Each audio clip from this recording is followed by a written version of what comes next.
Hello. Hello. Am I Hey. am I in 480p? No, No, you look good. You're all, I got the You're all little the thing. piece. Spectrum has not fixed the internet. We're on month 6. They say the check is in the mail. They know what's wrong with it. They just I've haven't heard gotten this term anything. before. They're waiting. Like, we got to get budget approval because we got to split the node. Like, well, that's not my problem. I pay you every month. So anyway, hi. It's a show. We're here. We've got Wombat with us from It's a got Wombat, undisclosed location. That's right. It's not your typical. This is Background. very atypical. That's a There's fact. no potty chair. There's not, but I am in what I can only imagine is the world's most uncomfortable chair for the show. So Is it is it the special chair in the room? You know, the little chair that sits next to the bed for watching? No, this room is actually multiple rooms. It's huge, actually. So, but yeah, this chair is not comfortable. It makes a lot of noise. So hopefully you don't hear that as I move around. But thanks for having me. Glad we can make it work, man. Yeah. Yeah. Well, it's just starting, so we'll see if it continues to work. But fingers crossed. Uber. So What? How have you been? How have you been, man? Huh? How was your day? You did some Day? flying today, didn't you? Did?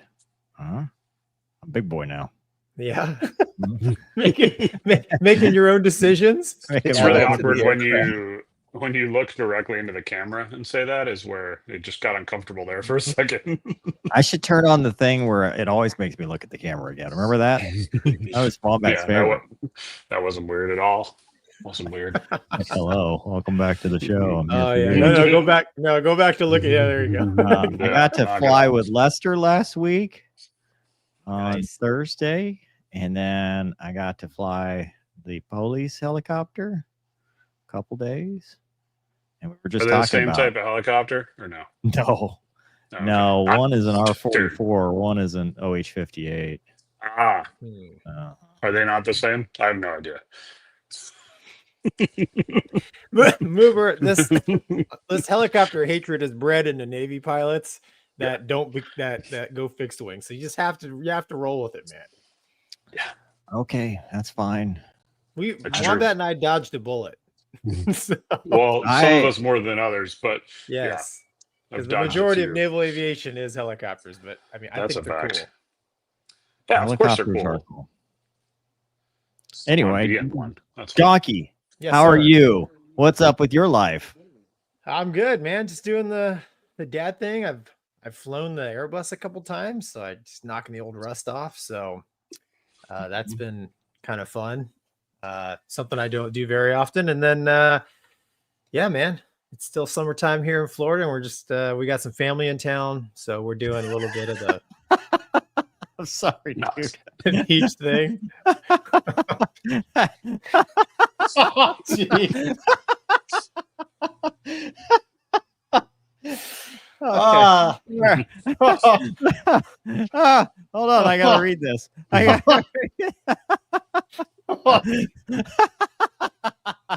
Oh, sorry, the podcast. Nobody's gonna know what we're laughing about. Admiral General Aladdin, not Iranian spy, says, "Hi, Gonky. My friend Kim Jong-un says you are a nice guy. You want job? Borrow Block 3 Super Hornet and meet me in Baku. I pay good salary. By the way, do not tell your boss." Well, hey, my week just got better.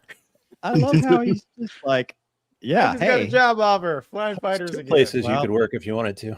what a roller coaster. Last week, shot down. This week, This week, pay good I'm salary. back in. I'm back in. I was gonna And say that he's right got there a is good not the facial worst hair job policy, offer dude. I've ever seen. he's, you know, his facial hair policy is on point. Yeah, I've seen the documentary about General Aladdin, and he lives quite the lifestyle. I I've mean, never maybe seen that movie. I've What? never seen it. I've Oh my never seen gosh. it. you've never seen The Dictator. Mm-mm. Oh, Never seen it. oh, Wow. dude. Yeah. Like Yeah, you watch it. 40% of your speech is movie quotes. This will get it up to 70. 69. It's 69 yeah. all day. 60% of the time, it works every time. Add it to the list, Mover. I gotta add it to the list, I guess. Sorry, I interrupted you, but I saw that. I don't and even I don't remember what I was saying, man. I I just got a job lost offer track. to fly Block 3 Super Hornets for No, he said bring one. You have to steal one Oh, bring to him. I mean, is it stealing? He didn't say steal one. he's He gonna said pay. borrow. Well, First of all. also, who has the Block 3 Super Hornets? Probably a neighboring country, so it's probably not that far, really. Yeah, it's not a long flight. You know, is it theft if it's from another country? I mean, was Firefox about theft, or was it about an They American borrowed doing American things? Yeah, valid. It's all perspective, right? Yeah, just Strategic because it's made in reallocation. America Strategic it's reality. made- I like that. doesn't mean it is. Dude. Yeah, he said borrow. Yeah, he said borrow Block 3 Super Hornet and Oh, meet that's me. right. Where is Baku? I don't know, but if I got my hands on a Block 3 Super Hornet, You might need a 4-flight subscription. Just so you know, I where just you're might going. need a 2-seater and have the Wizzo do all the planning for. Hey, take me to Baku, whatever. Well, now you're adding people to your espionage. Well, he can take the fall for me too, man. You can eject A it. good Wizzo always should. That's right, They dude. always should. Right before I cross the border into dictator freedom, punch out, bro. Save yourself. Well, that's how it worked in the documentary Behind Enemy Lines. Yeah, I know. They almost got it right though. They shot the wrong dude. Explain that movie to me. What was Agreed. he planning to do with his letter? Like, they don't have jobs. Like, what do you get out and do? Well, Well, hold when I on. We're first gonna say saw- explain the movie. Like explain every Wizzo ever on the planet. consulting. Like it's not just a movie. whatever. Yeah, He's gonna do consulting. They're gonna become Or teachers, you go bankers. into deep intel YouTube business, or you go Oh. into. Oh, you go Jesus. into Oh my God, that just happened. you go- Whoa. From the What? top rope. no names. Whoa. No No names. names. Hey, no names. let's get back on track. Big announcement next week. You know who we have on the show? I do. Okay, Oh, Gonky, do I- you know wait. who we have on the show? I promise you, he doesn't. Yeah, we went over this. It's gonna be a long day for Gonky. It's the Dos Gringos. Yes. The Dos, Both of them. both of them. Yeah. Both of them. The Dos Gringos will be joining us, It's gonna be cool. and they need your address, Gonky, because they want to send you their new whiskey. Really? Yeah, I got to when we get off. I've got to do that.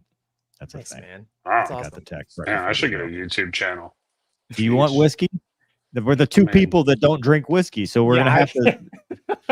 It's for decoration. Hey, Well, Wombat, still- your Christmas present this year is gonna be. Yeah. If I ever rush another It's- squadron, I'm already it's- set. I know. That's funny, Gonky, because that means that this year's Christmas present will have the thought of every other year's Christmas present that you put into it. There you go. Just re-gift it. It's fine. That's right, man. Yeah. Hey, Well, you're drinking water. Not Got whiskey. to. Hydration's key, man. Hydration Oh yeah, to keep gotta it drink down. water. Oh, come on. That's if Anyway, this yeah. undisclosed location taught me anything in my career, hydrate. Hey, It's a Valid. fact. I can show you some pictures of why you need to hydrate. I'd rather not. There's kids watching, dude. Yeah. Anyway, My Colin internet says, might cut Wombat, out. what's your take on the E2 replacing the E3? Got some thoughts. Yeah, could you talk about that for a little bit? Yeah, We haven't talked I'd about rather- that this week. Oh my god. We're waiting. Sounds like a Yeah, great idea. $5 is What could $5. possibly go wrong? Martin- He's not. Sorry. Martin Stab says, "Hey guy, looking forward to the show 1 a.m. here in the UK.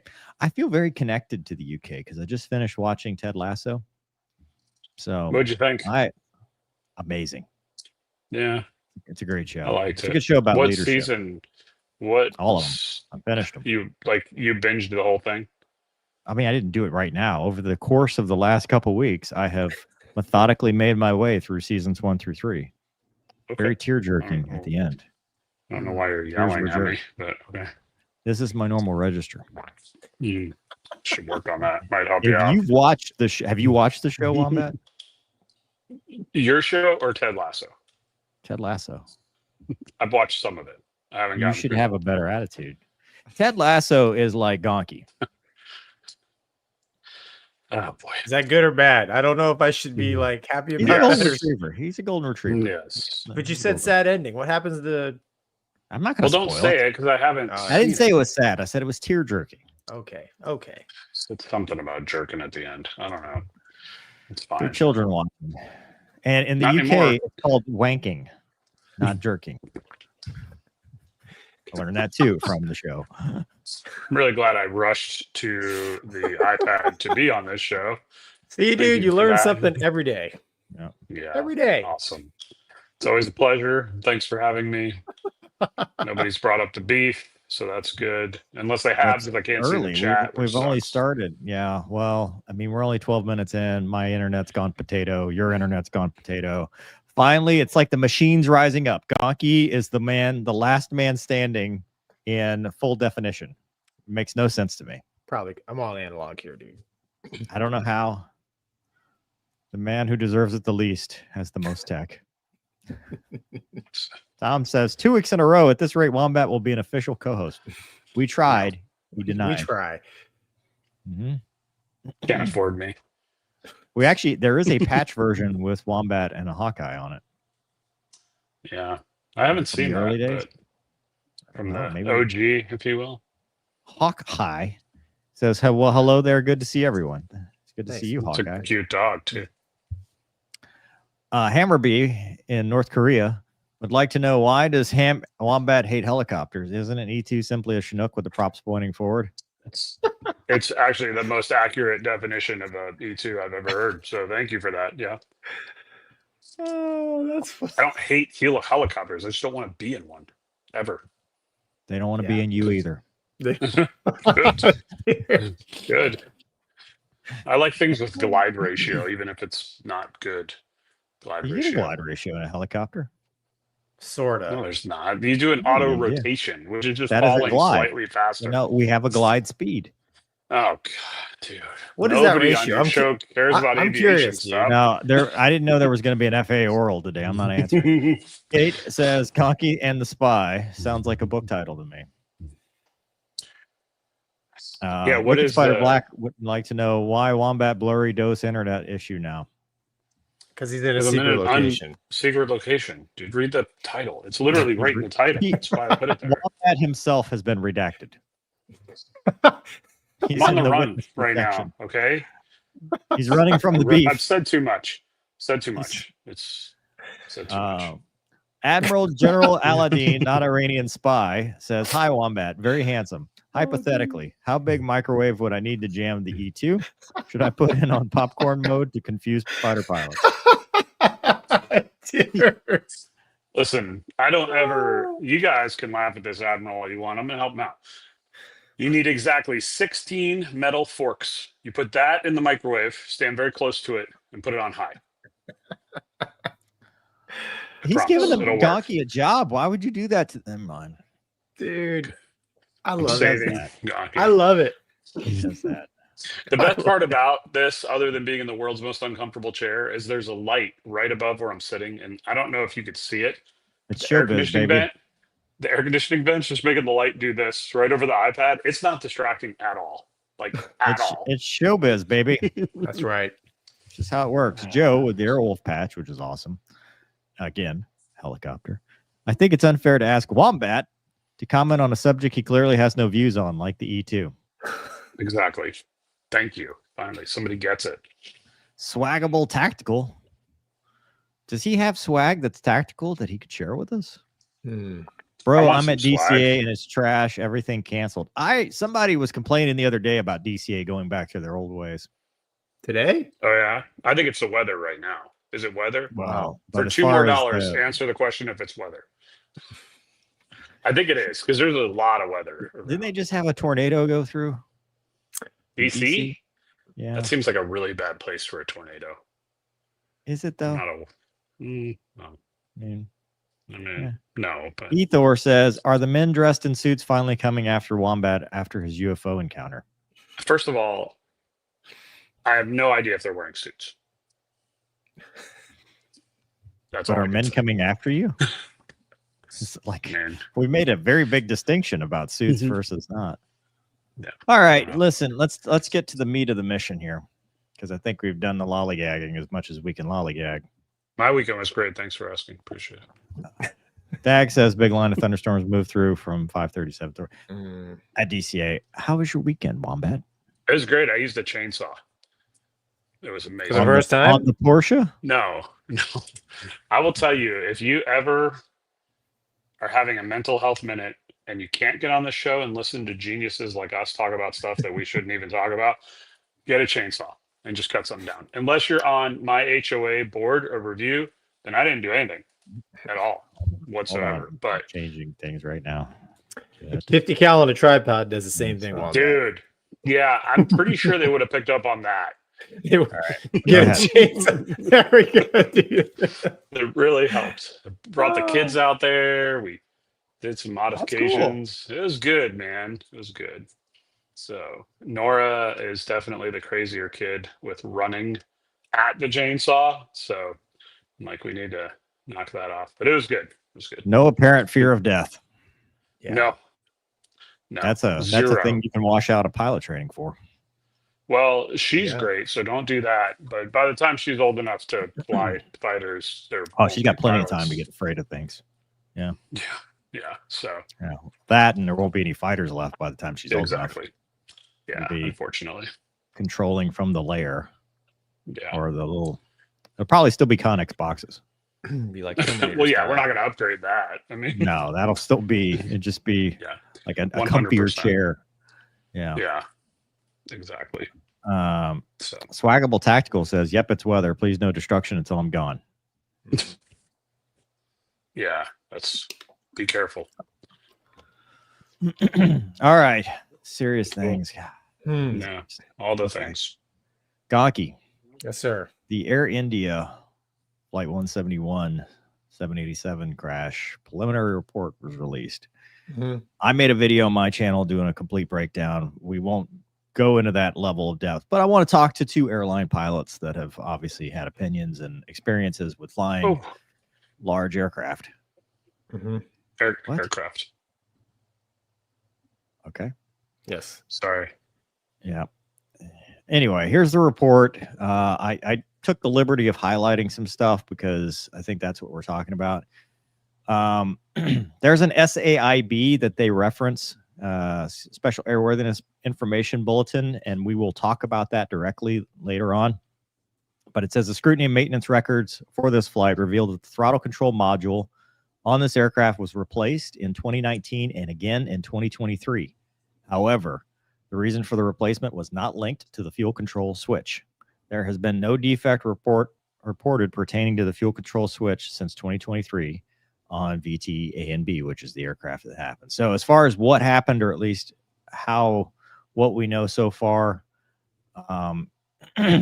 the accident flight, basically the previous flight had a defect report that said that there was a stab position transducer issue in the tech log. They did some troubleshooting and cleared it to fly. They then went to fly and calculated V speeds at takeoff were 153, 155, 162, which it made. So we kind of talked about whether it was making speed, and it did. As per the EAFR data, which is the black box essentially, aircraft crossed the takeoff decision speed of V1. V1 is the speed at which you can't safely reject the takeoff. So you have to make that decision at that point. That's your decision point. So whether you go or stay. But they reached that at 153 knots at 0833. So 8 minutes, 33 seconds, hour being 08 UTC. The rotation speed was 155 knots. And that happened 2 seconds later, which seems normal to me. And then it transitioned to air mode, consistent with a liftoff 4 seconds thereafter. The aircraft achieved the maximum recorded airspeed of 180 knots indicated at about 0842, which, if we're keeping track, is 7 seconds after they reached V1 and 3 seconds after liftoff. And immediately thereafter, so we don't have a specific time, Engine 1 and Engine 2 fuel cutoff switches transition from run, which is the up position, to cutoff. One after the other. They specify one after the other with a time gap of 1 second. So 1, 2 between them. At that point, N1 and N2 began to decrease from their takeoff values. The fuel supply to the engines was cut off. In the cockpit voice recording, one of the pilots is heard asking the other, "Why did he cut off?" The other responded that he did not do so. They talk about the ram air turbine was deployed and it began to lose altitude.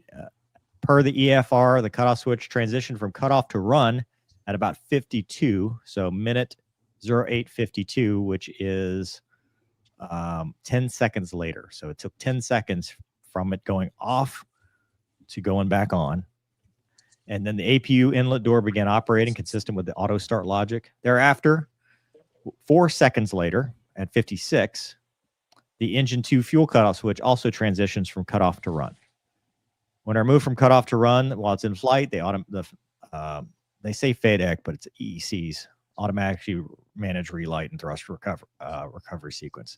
Engine 1 core deceleration stopped, reversed, and started to progress to recovery. Because remember, it's slowing down. Now it's speeding back up. Engine 2 was able to relight, but could not arrest the core speed deceleration and reintroduce fuel repeatedly to increase core speed.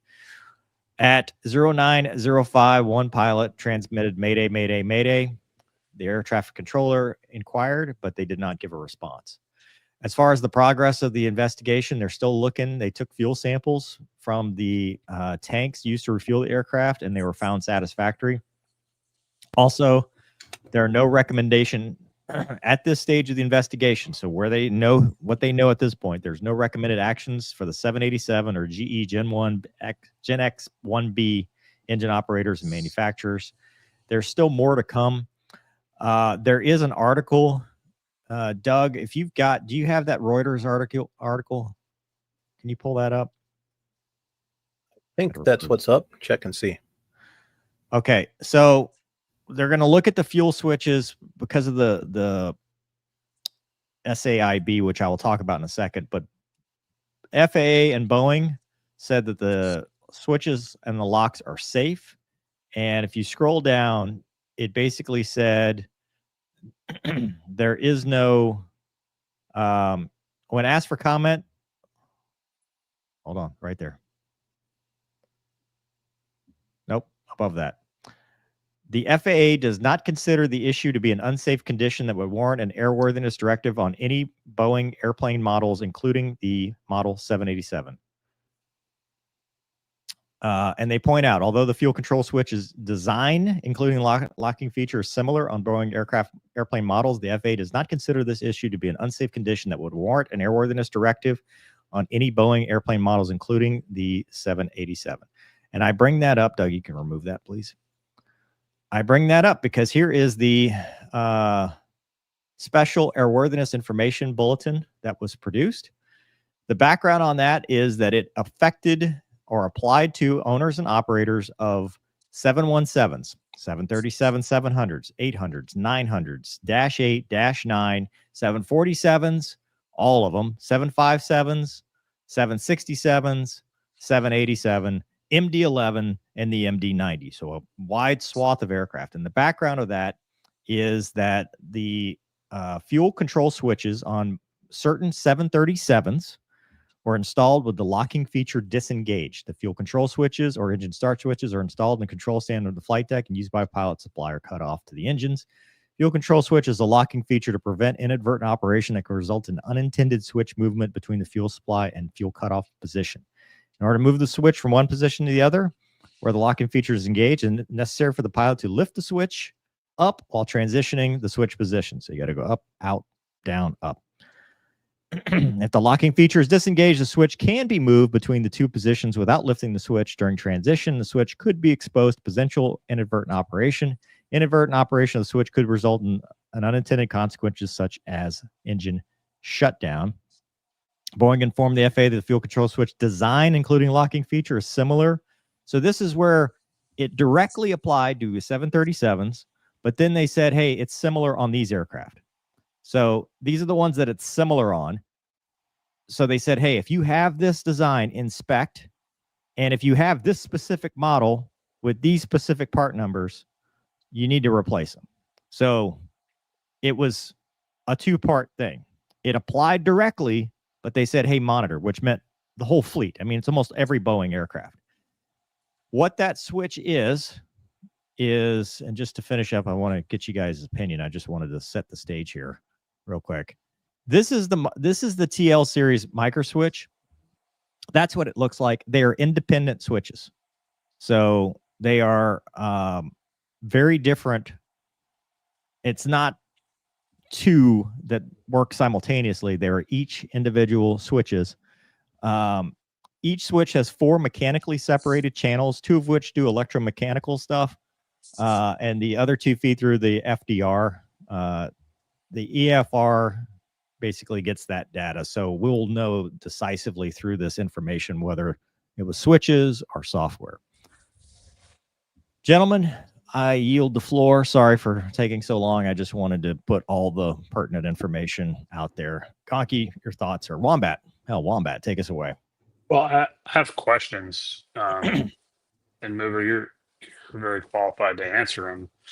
Before I comment, so you talked about the change in the position to get it from either off to run, and I'm trying to wrap my brain around that, because in an Airbus, it's just you lift, go forward, or you lift and come back, right?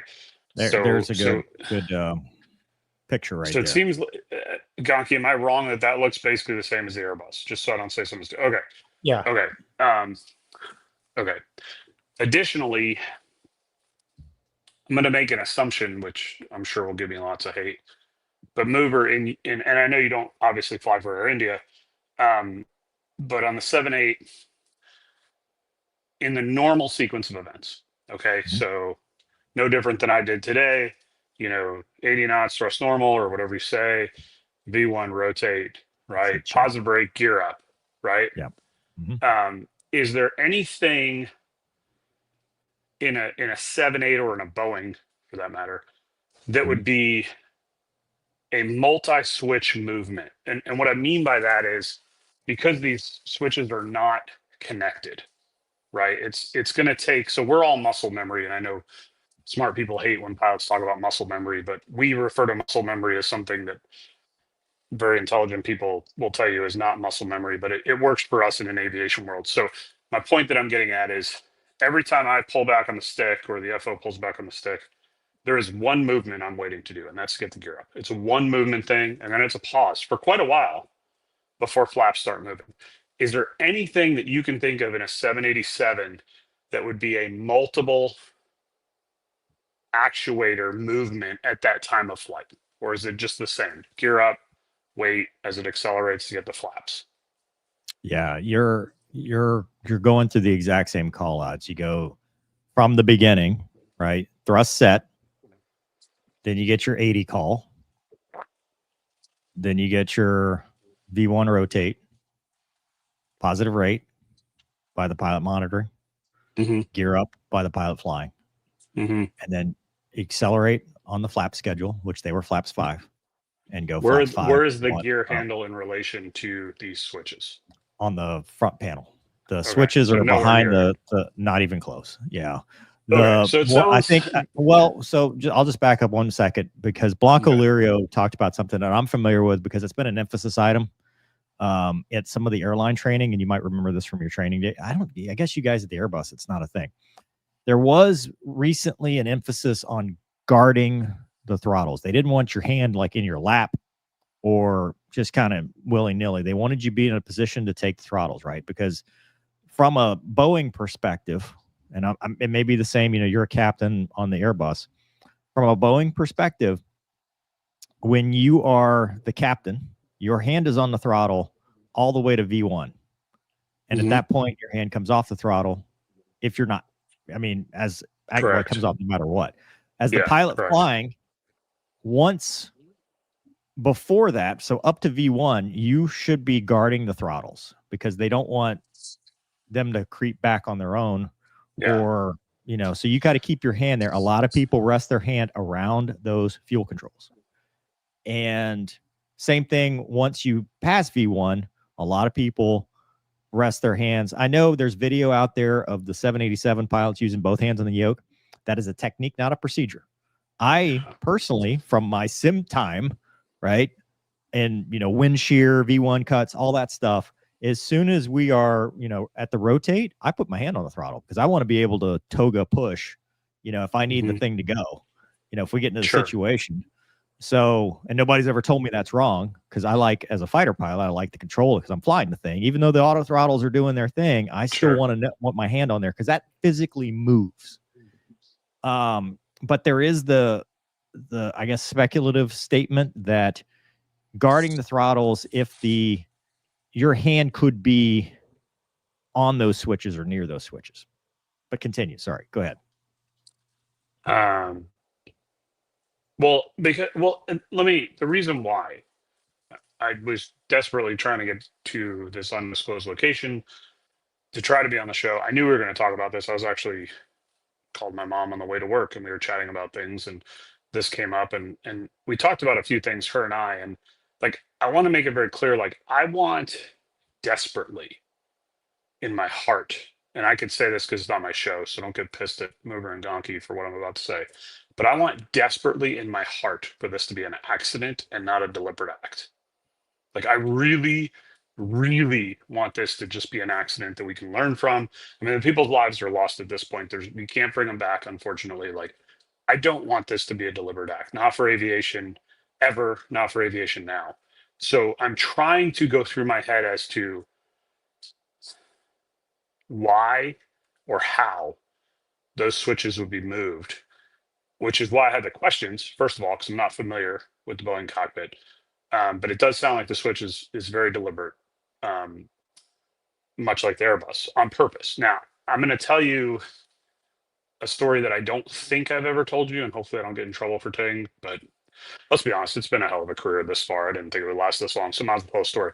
When I was a first officer, we were getting ready, normal flight, getting ready to push back, right? Same way Gonky does it. Hey, you're clear to start. Captain goes, hey, start them up. Cool. And it had been an airline day, as we like to call it, where you're just like, I'm exhausted. And then remember, this did happen. This is why I'm piecing all this together. I have a point here. This did happen. What was the timeline of the day? Was it super early? I don't remember. No, it was daytime. It was daytime. It was daytime. Their first flight of the day, reported allegedly well rested, took a breathalyzer, like nothing out of the ordinary. The only thing I was curious about was that it's a long flight, and typically when you start getting over 8 hours, it's a 3-man crew, but there's been no reports of any jump seaters or FBs. So in the situation that happened to me, again, I'm the first officer, start him up, cool, and I throw engine 1 to start. Now, Gonky, you've started it at this point in your career at least a dozen times as a joke. I know you fly more than that. And it's very deliberate in an Airbus. Like, it is a lift, flip, and it snaps into position. This particular day, about halfway through the engine start, I moved it forward, and I was like, huh. Like, there was no lift. It just kind of went forward. And I was like, oh, okay. So started the right motor. We finished the pushback. I tell the captain, I go, here's the situation. Like, this is what happened. Like, I moved the switch. It felt like it was in there, but it didn't feel like there was as much of a spring that was holding it down. Now, of course, the captain, which I would even say now, after being a captain 3 years, he's like, I don't touch that switch. Like, if you're telling me it didn't feel right, he's like, you want to go back in the gate?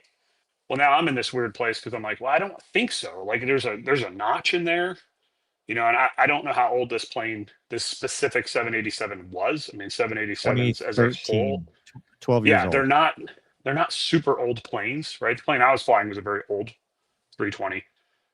But there's a physical, you can see it when you look at the switch. There is a notch there, right? So we opted to go, right? Because we moved it, nothing, everything's fine, engine's running. We opt to go. As we're bouncing down the runway, now I know that's not the case here, I'm watching this switch vibrate, and I'm like, uh-oh. So I put my hand there to make sure it didn't flip back, right? Take off. We talk about it. He goes, okay, good. We land, ironically, in DC. We taxi in, and I go, hey, I just want to try something with some force. And he goes, okay. So when we went to shut it down, I just put my finger behind it. No lift, just put my finger behind it and pulled, and it popped right off.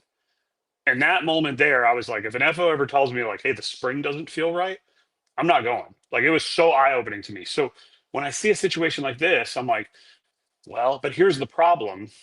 and everybody in the chat that I can't read, I'm sure is blowing this up and they're talking bad about me. It's fine. But here's the thing. The likelihood of what happened to me happening again is very slim. The likelihood of that happening on both switches is even slimmer, right? I mean, because now you have two, like you said, moving two independent switches. I mean, obviously there was something worn out, and we told maintenance and they fixed it overnight and it was fine. It's no big deal. But obviously something was worn out in the number one engine switch. To have them both do that at that moment, like I said, I want this to be a mistake. I just don't know the plane, the training, the history enough to say like the FO was thinking this and went this, like, because Well, it also should want be it to be a noted that mistake. the switches were found in the up run position after crashing. So whatever force that they crashed with was not enough to move the switches. flip them back. Right. Yeah. So that's why. So my mind then goes to, okay, what else? If we take the elephant in the room and not discuss it right now for 30 more seconds of what we're all thinking and what I think a lot of people are thinking. You can talk about whatever you want. It's a free country. We're in America here. But if you put that aside, like what could that person have been? What could be the mistake to deliberately go down and move two switches? Forget what switches they are. 1 second apart. And then if it was a deliberate act, and now I'm trying to get into the psyche, which not qualified, but if it was a deliberate act, at that point, why would you say I didn't do it? Like if you were truly, because let's be honest, there's one of two things that happened here. And again, if I overstep my boundaries, tell me to shut up. But either a mistake was made or it's a deliberate suicidal act. Can we say that? I mean, are those the two? Have you heard of any other path? People are saying, and I disagree with these people, but they are saying that a software anomaly, a Boeing anomaly, the switches didn't actually move, and that's just what the AFR registered. A lot of people want to put the blame on Boeing because Boeing, rightfully so, does not have the best reputation because of the MCAS debacle and stuff like that. I just don't think it applies in this situation. I think the 787 in this case was not to blame. So there's three paths. It was a mistake. The software, which again, I can't speak to software. I'm barely a hardware smart enough person, but the software was so screwed up that it registered the switch off and then back on without the switches moving in a sequence that goes, quite frankly, very closely to shut him down. What did you do on while you're trying to fly the plane? Yeah. Right. So that's option B, or option C is this was a deliberate act. And if it was a deliberate act, I go back to why would you say you didn't do it? If you're in a mind state at that point that is so dark, you made your bed, man. Like why try to hide it at that point? It doesn't matter. It's over. Game over. So that's what makes me not want it to be that. Hold on. You're assuming that the person asking is the person that discovered it versus the person that did it. Like, we don't know that. I thought, right? I thought in one of the reports I read that it said the FO said I did not do it. I doesn't thought say who said what. The report does not say, and they know because they know which microphone was picking up which. They know already. Like this report is vague, and probably because they've got the criminal side looking at this and the psychological side looking at this. But the report is vague. Okay. But I guarantee you, they know right now who said what. So you're saying you're not. I don't want to put words in your mouth, but your thought is FO kills him. And then says, "No, why I don't did you think shut those down?" FO's let's let Gonky answer. Gonky, what do you think? No, well, Mover, you kind of the whole discussion of guarding the throttles. I mean, that's, I guess, we don't do that where I'm at. So my question there is, it should not be on the fuel control switches. People, what I was saying is people sometimes tend to let their hand, because they don't want their hands pinched by the throttle.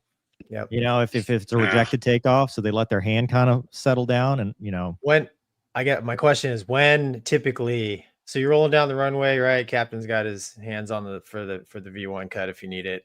Yeah. Okay, V1, you're supposed to take hands off the throttles, at that point, is that when they transition to guarding? Yes.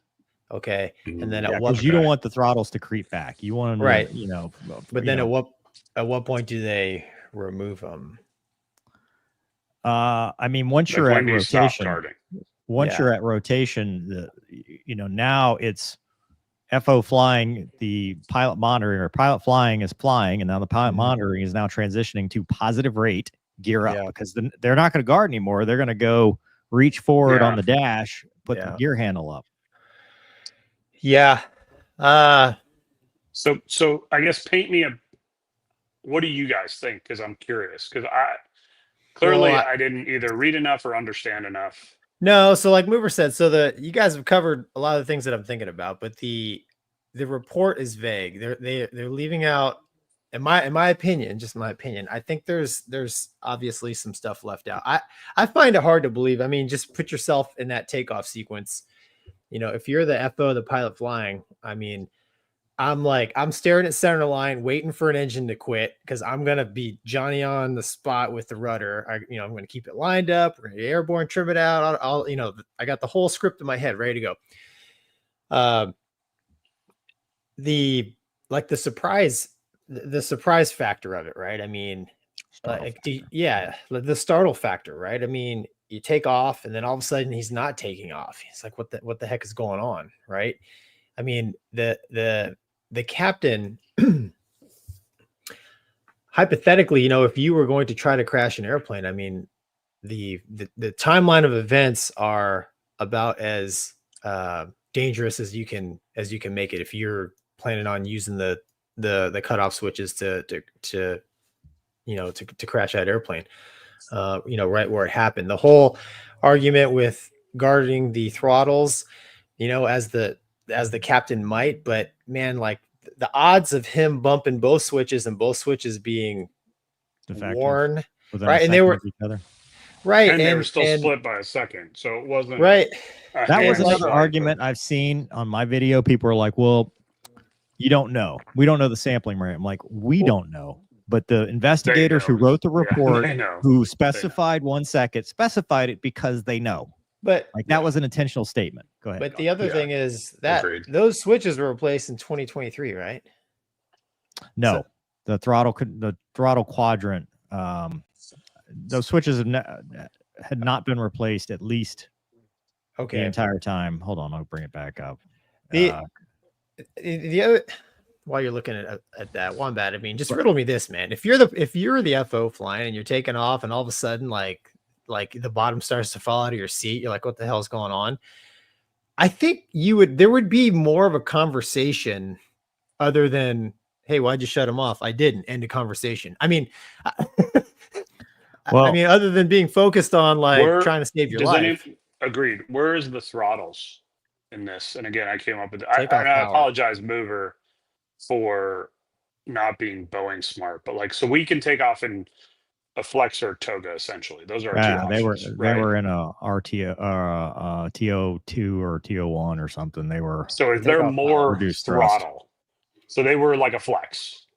Yeah. Correct? Usually you do like D-rate. a TO1, TO2 D-rate. Yeah. So where it doesn't say. Because I mean, that to me is, you talk about where my brain goes. If I just lost thrust, I'm jamming them both forward. I mean, it goes to it's your last ditch effort, right? I want everything I can get. And, it used to crack me up teaching V1 cuts because guys are like, I don't want to go to toga because what if I over torque the good motor? It's like, dude, if that's your day, it's your day.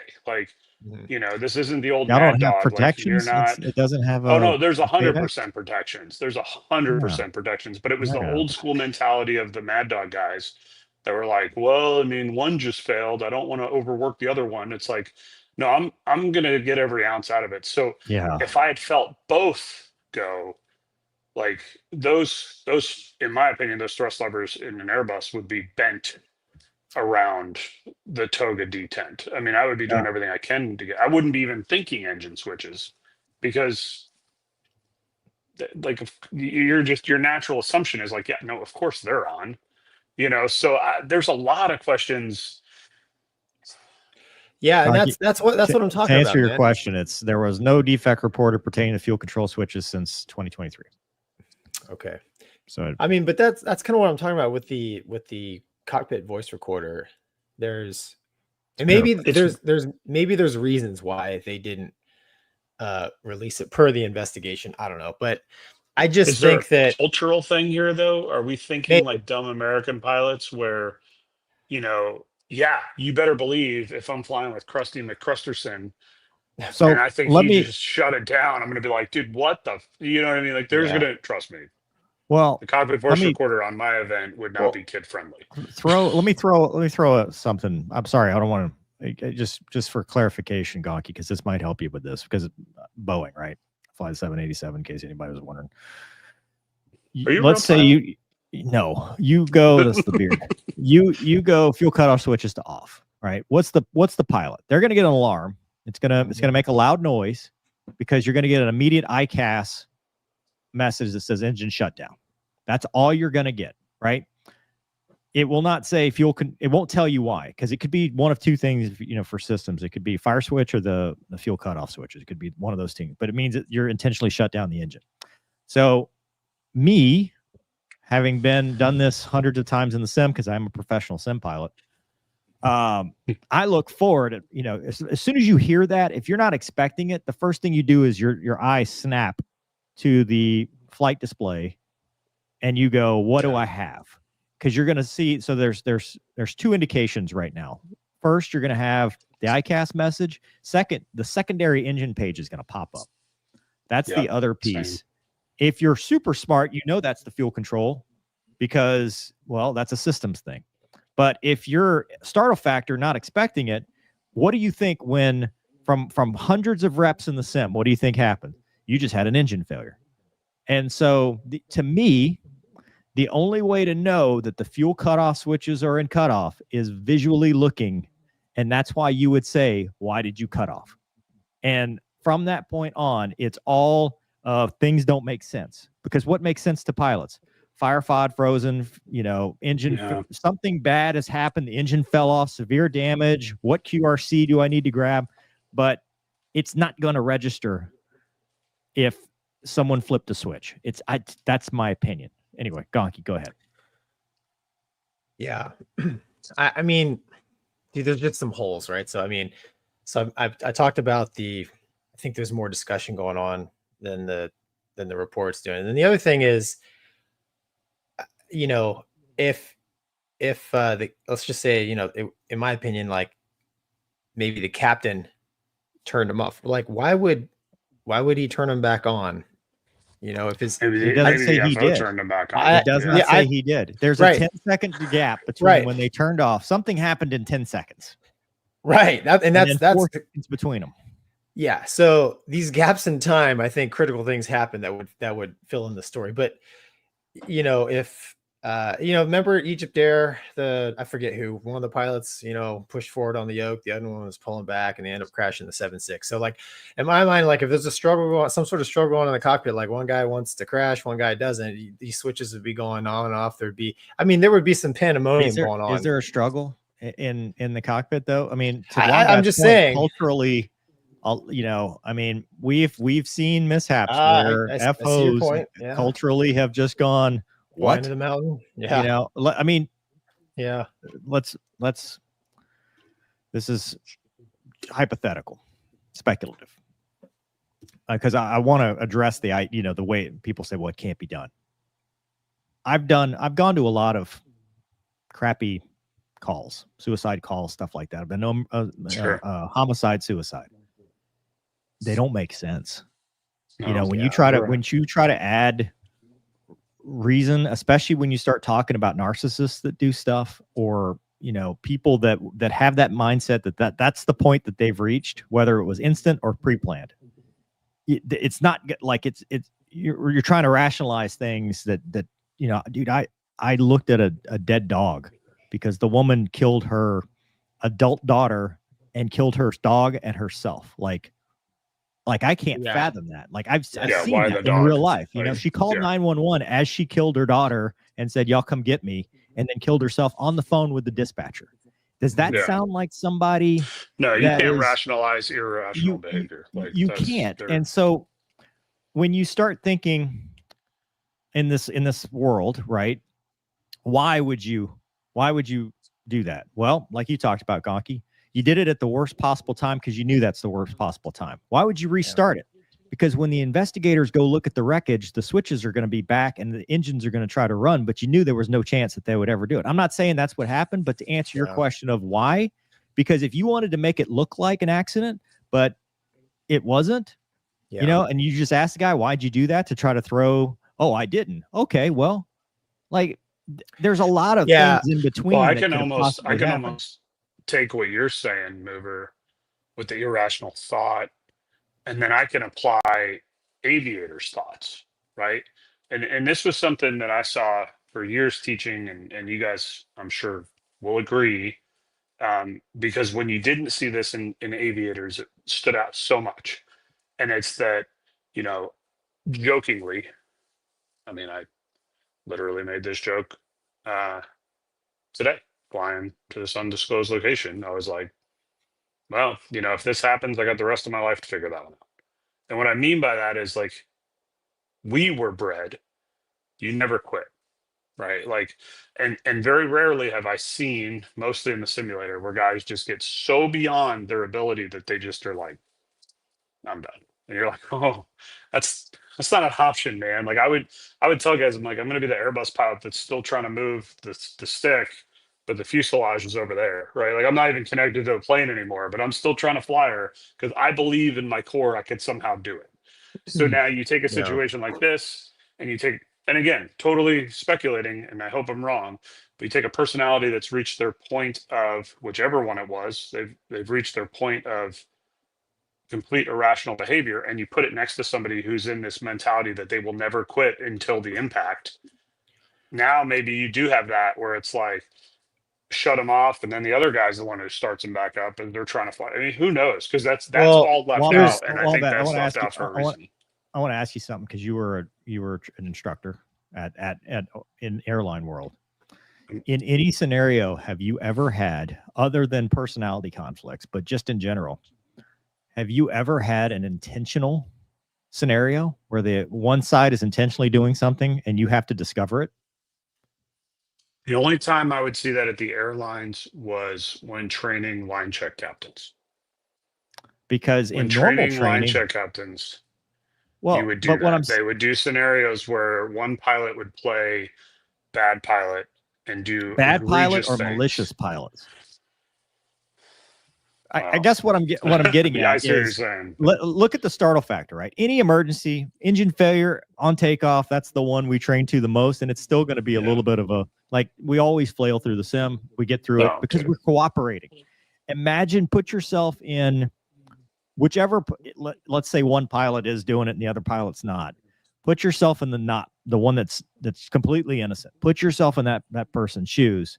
You are, you know, just another Tuesday, taking off, going to Gatwick, you know, worrying about London Heathrow's flow control and all that stuff.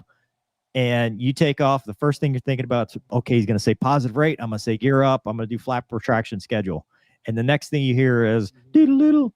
And you look down, you see engine shutdown. You go, what the engine shutdown? And you look and you see the guy you're flying with has just intentionally gone to fuel cutoff on those switches that you know is your life. Tell me you would not, I mean, tell me that wouldn't give you a 10-second pause of going, wait, am I working with this guy? Am I like, or, you know, and then he goes, well, I didn't do it, or vice versa. Or he asks you, you know what I'm saying? I mean, it's one thing, external threats as a team are very easy to manage versus internal threats with two people. Yeah.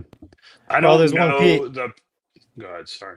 There's one piece of this. I mean, there are reports that the captain was having issues with his medical. So there is potentially a mental health piece. Bring that article up, Doug. The which, I mean, that NDTV. You know, the way, okay, this guy here, I mean, he's a captain too, right? Mover. So he said, scroll down. This is from NDTV. Expert stunning claim on pilot's role in crash. he basically says, it cannot be automatically done. Scroll down. Right. He actually talks about knowing the guy. Knowing the captain, the FO. The captain. Because Okay. captain was the one with some. Yeah, he claimed several Air India pilots had informed him that one of the flight crew members had a known medical history and been on extended medical leave prior to the crash. I've heard that several pilots of Air India reported that the captain had a medical condition and was on medical leave for some time. If top management was unaware of this, I'd be surprised because many of the line pilots knew about it. But they did confirm they were medically certified. Here's a deeper investigation. I don't agree with him on this because plenty of us go out for medical reasons. That does not make us come back and do nefarious things. But there's a history there of something. There's something else going on. And what I posted this on X the other day, and a lot of people got mad at me for it, but I'm going to say it again anyway. No matter what the outcome, if it does turn out to be an intentional act, I hope, at least in the U.S., because we've made progress in the U.S., that we do not lose the fight and progress we've made in pilot mental health. Because the typical knee-jerk reaction tends to be going the wrong way. We did it with German wings. We did it after 9/11. Anytime something happens and we're like, we got to do something, we do the wrong thing.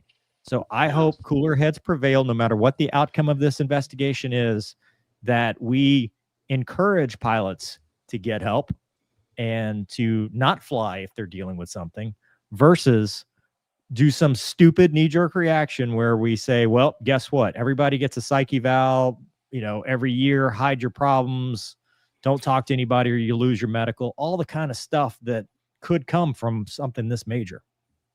Dude, the way that report reads, to cut through all the, in my mind, the way that report reads is the captain shut the engines, pulled them to cut off at the most dangerous time. And the fact that they said a second, I've watched dozens of captains shut down the engine on the Sky Bus. It's the same. It takes them about a second because it's quick. Boom, boom, click, done. You can do it in less than a second. It's done and over. That's right. And it's not at the same time. It's in order, right? So was it one then two? Left to right. There's no indication of what order they did it. Right. But I've argued that you can tell who it was because usually if it's not specified in the checklist, you do the closest one to you. That's kind of what I was thinking. Is that But yeah, sorry, so, didn't mean to interrupt. I'm sorry. No, so the way that report reads is everything was pretty normal at the most dangerous. Takeoff is always, generally speaking, the most dangerous part of the flight, anyways. Sure. And then, like we talked about in the past, man, the only way, how are you going to shut down two engines on a 787, the most, safest airliner out there? And he cut the fuel off, and he knew, because he's a captain, he has knowledge of the airplane, that an in-flight restart, especially at those low speeds like that ain't going to happen. So he knew that, hey, we could put them back on. It's not going to relight. Even if they do relight, which one of them I think actually did relight. Yeah, it's too late. Knowing that the FO, that the pilot flying, in this case, the FO is going to be doing what all flying pilots do on takeoff, which is look outside, maintain runway center line, get into the flight director, get safely airborne, boom, get on the autopilot, and then start flying. So I hope I'm proved wrong on that, but the way that report reads, it reads like that to me, as an outsider. Yeah. When you combine a little bit of the medical history, which is, it's just one man's opinion, but to do something like that, there has to be, kind of like you guys were saying, you can't make sense of it. There has to be something going on there. And then I think that probably certain things were held back that hopefully will be released in the future. And, give them the benefit of the doubt. They still have time and they still have to explore all options. They owe it to aviation safety, no matter how crazy the idea might be, right? They should investigate it because, apparently this 787 didn't have the camera in the cockpit, right? So we can't see that. But Yeah, It's- I don't know about that. It it's didn't not say reading- one way or the other. Yeah, it's not reading so well. I mean, and Mover, you made a good point. I mean, Boeing and GE there have been no sweeping. Hey, we need to safety wire the switches to No. on after each engine start, kind of thing, right? No. So, I love giving I- Boeing a hard time, but I'm not. This yeah, one's not. well, especially the fact that, I mean, how many millions of hours between all those airplane types, Mover, that you listed, Oh, and then dude. really, Yeah. really, Skybus uses the same, It's a the very same. It's similar the same. design. Yeah. They're in the exact same location. It's very, you pull up and over.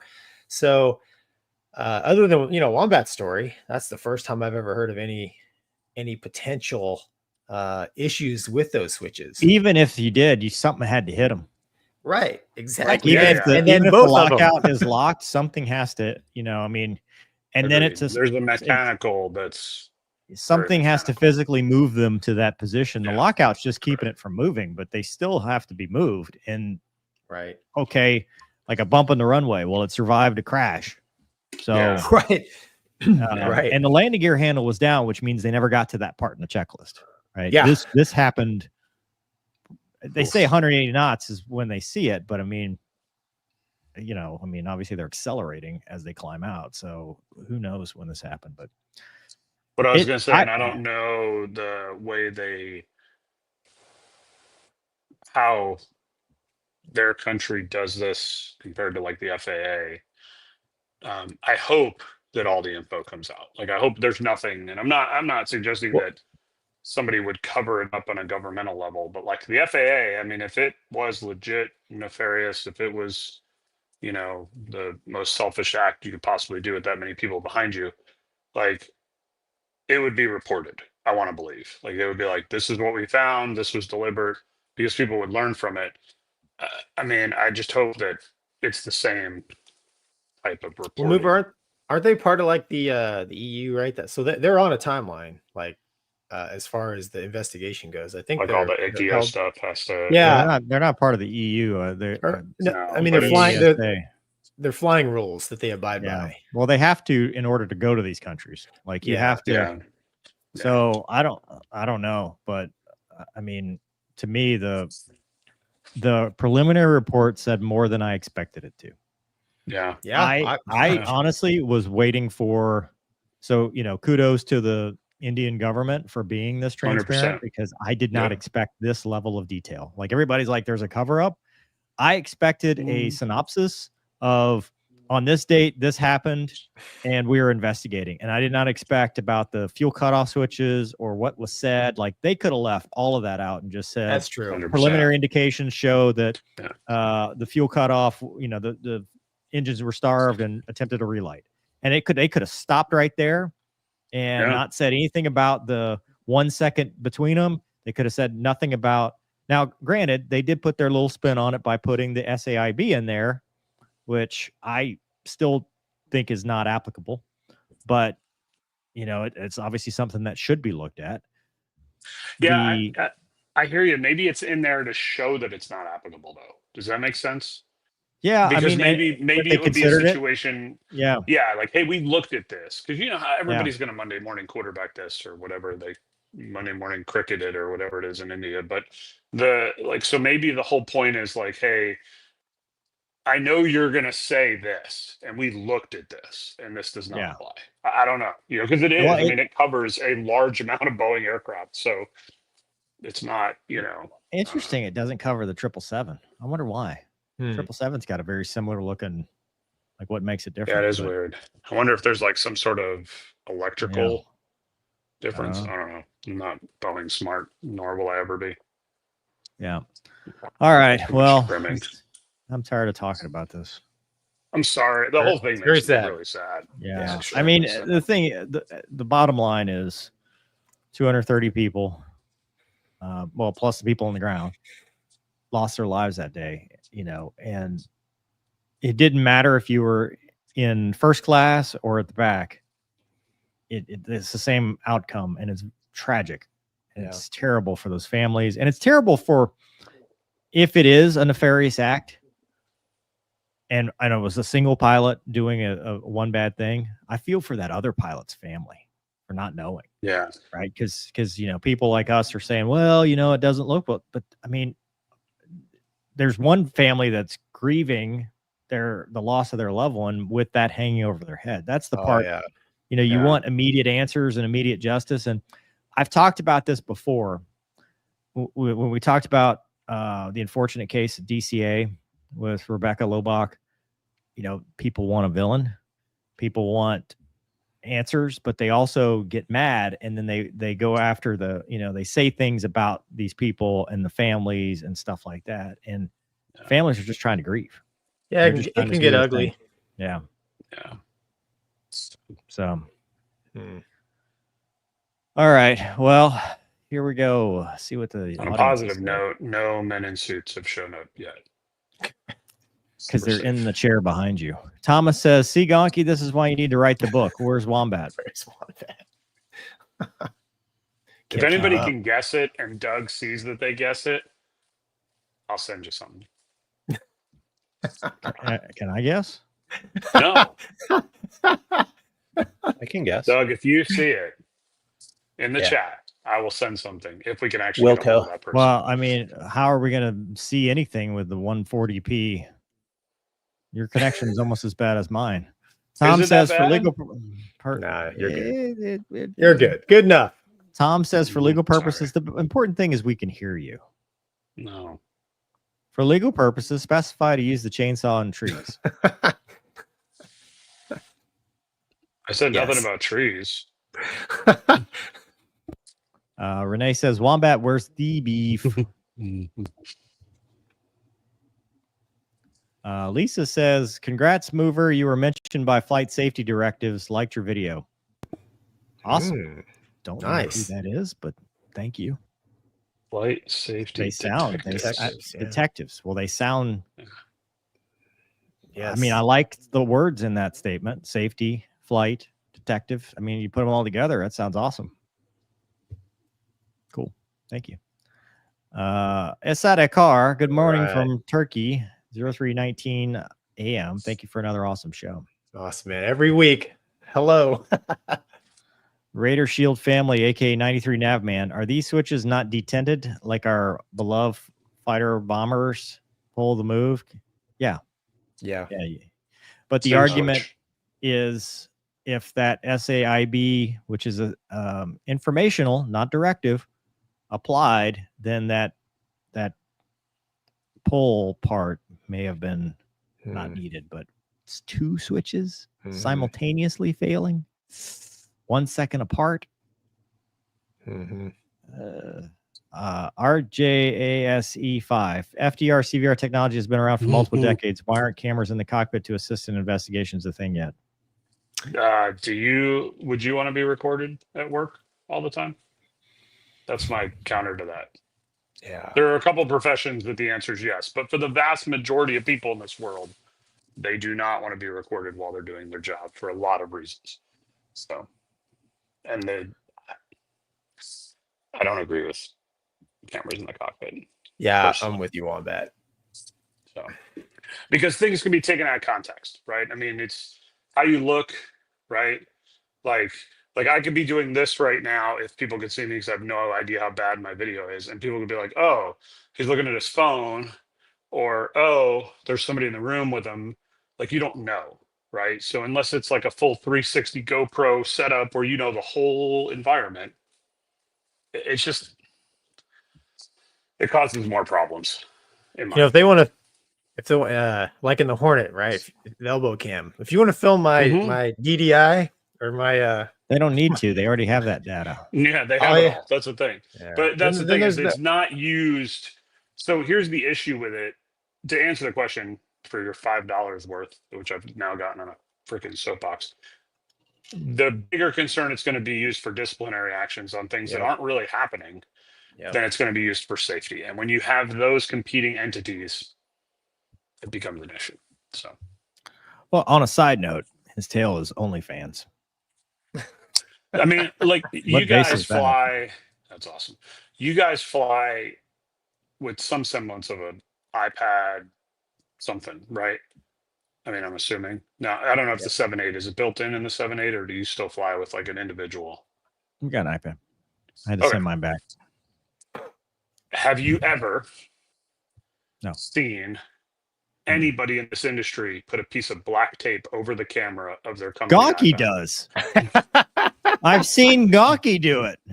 So Oh, yeah, if you dude. have conspiracy theorists that It's think not a that their conspiracy theory, bro. airlines- Well, at least if the airline I want work him to at, watch me. IT wise, I promise you they don't have the ability. Hey, based on the everybody, other come things see I've how seen. good I look. So the point I'm getting at is that's the mentality of the people flying. You don't need people distracted by these cameras when their job is to fly the airplane. And that's what would happen, in my opinion. Culturally. No, and here's the thing. I'm pretty certain they probably already know all they need to know from the CVR and the Cameras in the cockpit would not have FDR. prevented this. No. No, not at all. That would not have changed Yeah. one single thing. Yeah. You would just get to see the most horrific camera in aviation then. Like Yeah. it's not going to fix Yeah, anything, it would end up so- on Live Leak, and Yeah, exactly. no one would ever fly again. Yeah. Warhorse 500 says, Mover, I commented on your preliminary analysis video. I'll go out on the limb and say the switches were just worn out to be bumped. Both of them? A second apart. If they were bumped, so here's where I lose that, Warhorse. I mean, In I my could see you opinion. knife handing. Here's where I lose that. If they were simultaneous, I give it some thought. But the second split, because if you accidentally hit them, if you wipe your hand, if your hand falls against it, if an iPad falls against it, if anything like that, right? It would be both instantaneous because they're right next to each other. But that's second apart, and obviously the board, investigating board, thought that too, or else they wouldn't have put that second apart in. Mover, that was a good point. Like they specifically said that it was deliberate, like it was 1 second between That's the the two. pace. Like, That's the pace, there's dude. a reason. There is Yeah. a reason that is in there. Also, if my hand bumps those fuel control switches, it won't be 10 seconds to turn them back on. Mm-mm. No, no. It's True. not going to be, and why'd you do that and all that? I didn't do it. It would be, oh my God, let's get like. I'd my almost aircraft. argue that you might have them turned on so fast the computer wouldn't realize they were turned off. Yeah. You know? Yes. It'd be the Yes. boop, boop, like. Anybody see that? Like, No chance would it take me 10 No. seconds and 4 seconds between. To me, 10 seconds and 4 seconds mean there was some stuff. crew coordination happening. You know, whether that's assessing or arguing, or because I go back to the culture thing. Americans like It'd be a fist fight. Yeah. yeah, fist but fight, for Americans sure. will tell each other to go pound sand. Oh yeah. Some cultures, Part of my there's a safety lot of brief. deference. There's a lot of like the captain is the captain. Like the cap. Yeah. To me, I think it's kind of dorky that we call him captain, and they call like, hey, like whatever, dude, you just get paid more. But in some cultures, it's just like the boat. Typical SRO. Yeah. I'm just kidding. Sorry. You were promoted based on time, not skill.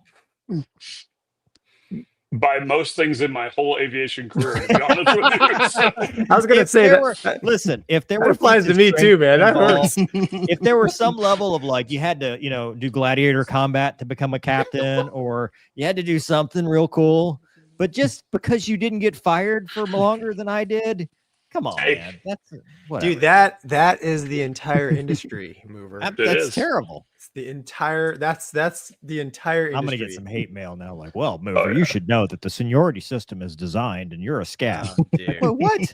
Yeah, what? Wait, how did I go from to skill? What? It's like- Oh, okay, good. oh man. Send all hate mail to Gonky, please. System says, finally able to catch the show live from former Lemoore resident. Jeez. Nice. I'll try not to call out Gonky on X again. Did you ever respond to that guy's email? I sure did. Absolutely. What happened? Uh, So our boy Withy called Gonky out live on X because somebody said that we never respond to emails. And so Gonky got his text screenshot plastered all over X.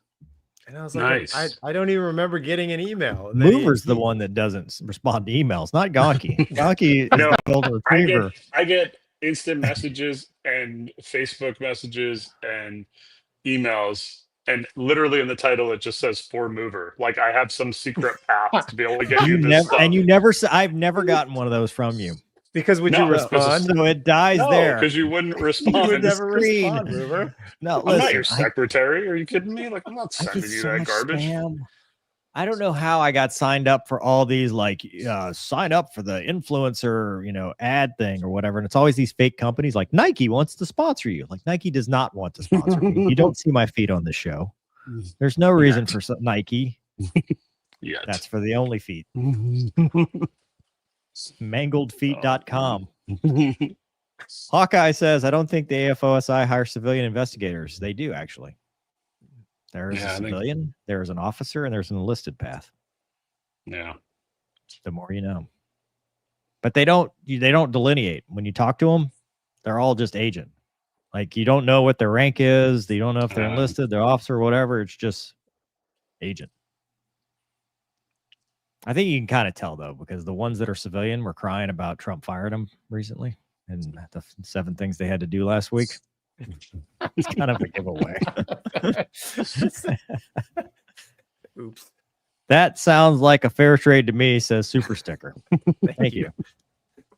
Not to be confused with Super Soaker. Oh, hey, it's KC. The prelim report specified not a GE or Boeing issue, which is important and unusual for a preliminary report. Yeah. Oh, yeah. Yeah. Valid. Yeah. Well, there's the conspiratorial side of that, which is Boeing Yeah. threatening their lives. Yeah. Oh, allegedly. AMT says the what ifs will eat you up. Yeah. Yep. Joe Somebody says, knows. Wombat, after watching Mover's video yesterday, I had the same thought you were asking about. It occurred to me that in the moment, every second counted. So what if the I didn't do it was an attempt to delay a response? What did you do, Richard? Yeah. Tim, oh, look at the puppy. Tim says, on a lighter note, Wombat, I got a A350 Team USA trading card on a flight to Paris last year. Is it worth $1 million? How would I know? I don't fly for an airline that does 350 trading cards. All I know is I don't have to worry about my kids' college Show me fund. your hat. No. It's got all my stuff in it. That's the only reason I like that hat. It's because I put my wallet and all my other stuff in it so I don't lose it. Do you have like a little false compartment and put like a pack of No. cigarettes? I don't smoke. No, man. So what I do is I have a picture of my family like Cougar did, and I take it out and I put it on the dash before For landing? the flight. Yeah. For landing. Brian's. Hey, Brian. Do the wires pass for those switches pass close to any mechanical linkage that could have gotten out of position, shorted out, or broke contact to throw a third possibility? No. I mean, I got to believe in the engineering and research on building these things. Yeah. And clearly these switches have been around forever. That is it's a fly-by-wire aircraft. Yeah. Fly-by-wire aircraft. Everything is electric on that jet. Yeah. I'm going to throw out the latest theory that I just thought of that nobody's thought of. Aliens. It was hacked. It could have been hacked. Why? Because it's physical switches, but he wouldn't say, why did you cut off? And they were for sure there was no jump seat or no third pilot, like you were saying. It doesn't say it in there. That's the first I thought of Alaska. Like that's the first thing I thought of was the Alaska Dudes on thing. shrooms. Because the dude he did the fire switches, which off unlocks the fire. Well, you can always unlock it manually, but yeah. Yeah. Like you said, we were at the long flight, so like I wonder, was there a third person? I don't know. Think about it though. I'm just going to conspiracy theory because it's fun now, and apparently you guys can't see what I'm doing, so I don't even know why my camera's on. But we can't see what you're doing below the shoulders. Oh, I thought you said the feed was bad. So no, they take off. It gets hacked. Motor shut off. Right? Coding wouldn't happen at the same time. Goes one, then the other. Then there's the confusion. Why'd you do it? Did you do it? And then they bring it back on so it doesn't look hacked. Switch has never moved. Who hacked it? I don't know. Somebody on the ground. Somebody in how'd book they hack 3 it? of Treason Plate. They're physical switches, man. You're not. Yeah. I mean, says the guy who could barely have internet. talking about hacking. I mean, of all people that can talk about hacking, Gonky, He's got you're the not best qualified. internet of all of us. That's because he's not at as an undisclosed location. I have great internet at home. You're welcome for my service. John Just trying to says, stir the I like pot. mover. Hey, John says, I like mover. I'm looking at the totality of circumstances of this incident, and all the released evidence is pointing to an intentional act. Yeah. But by who? Yeah. TBD. Man, $2. Do I have to read this? Gonky, this one's yours. All right.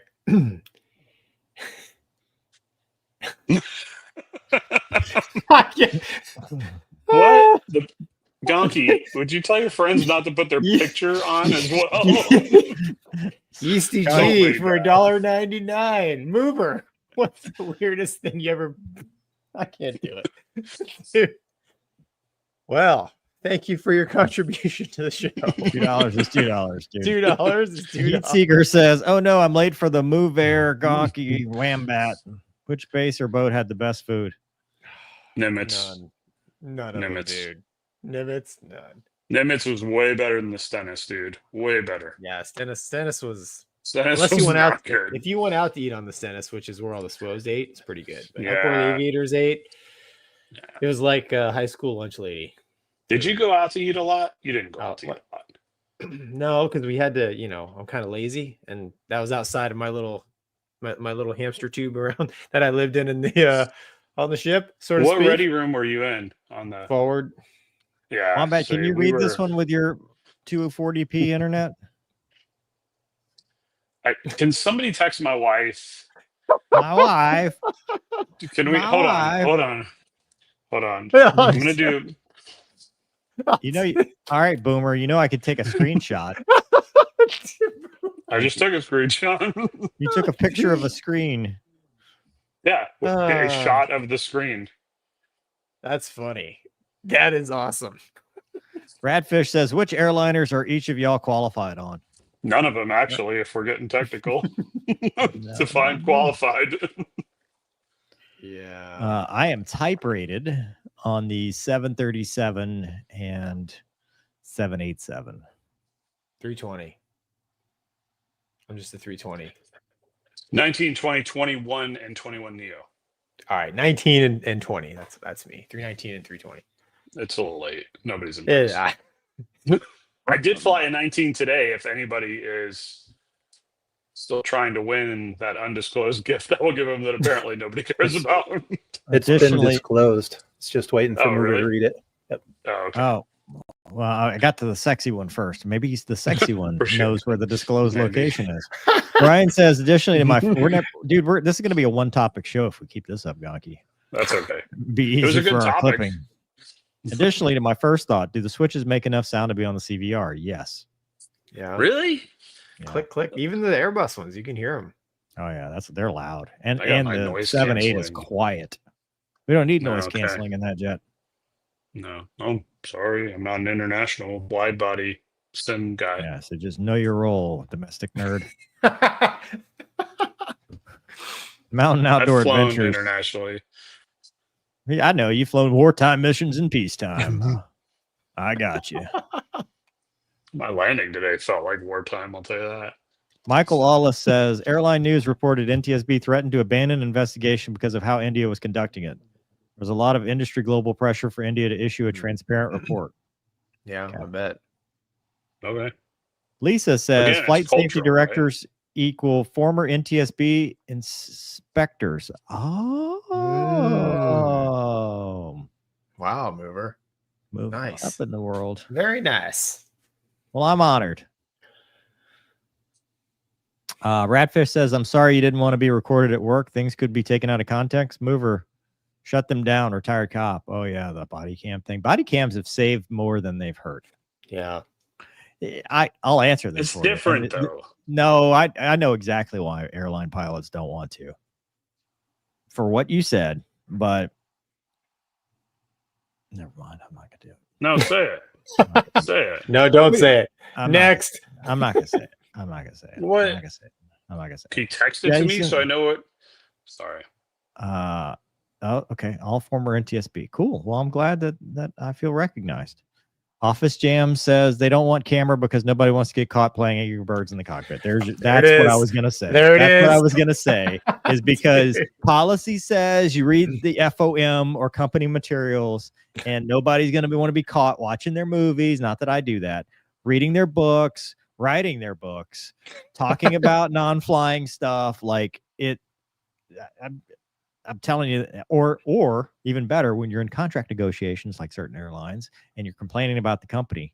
Now, granted, the fix to that is it can only be used for safety, right? I mean, but how does it get to be used? You know, it can only be accessed when there's a bad. mishap. Yeah. But then again, you know, and it can't be used for disciplinary action.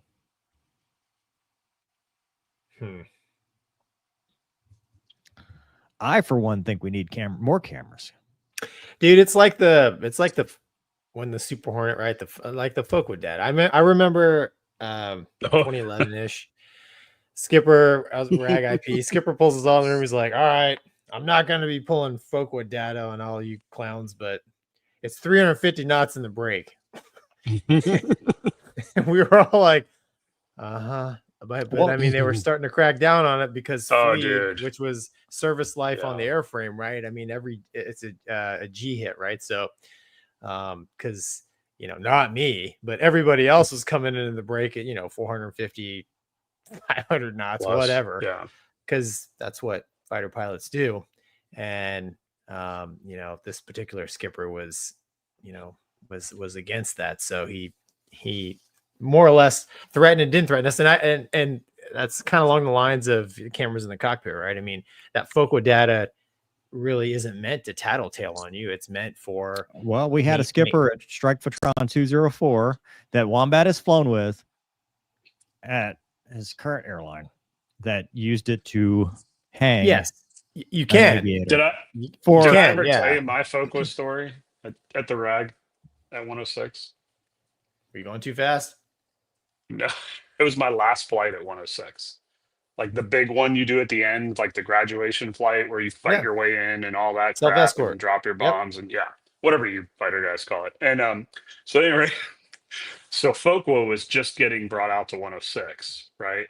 So flight went well, right? We join up, we go out, we fight, come in, drop our weapons, fight our way out. So we're doing the rejoin. I'm joining on my instructor. And we're out over the water, and I'm feeling pretty good because it went really well. And I know unless I screw something up, I'm going to graduate the RAG. And I lock him up on radar, and I'm like, I'm totally distracted. And I look up and I realize I have like all of the knots closure on this join up, like all of them. Like I took all of the Hornet knot closures in the history of the Hornet, and I somehow got it into my jet. And the only thing I could think of, which doesn't make any sense to me whatsoever, because we're not joining. I'm running him down, right? This is we're joining on the way back to base. All I could think of was to pull the throttles to idle, pull the speed brakes out, and plant the stick in my lap and do a loop to slow my down range to stay behind his 3.9 line, because I knew he was busy. And if I just stayed behind his 3.9, he's not paying attention. Never know. Back there.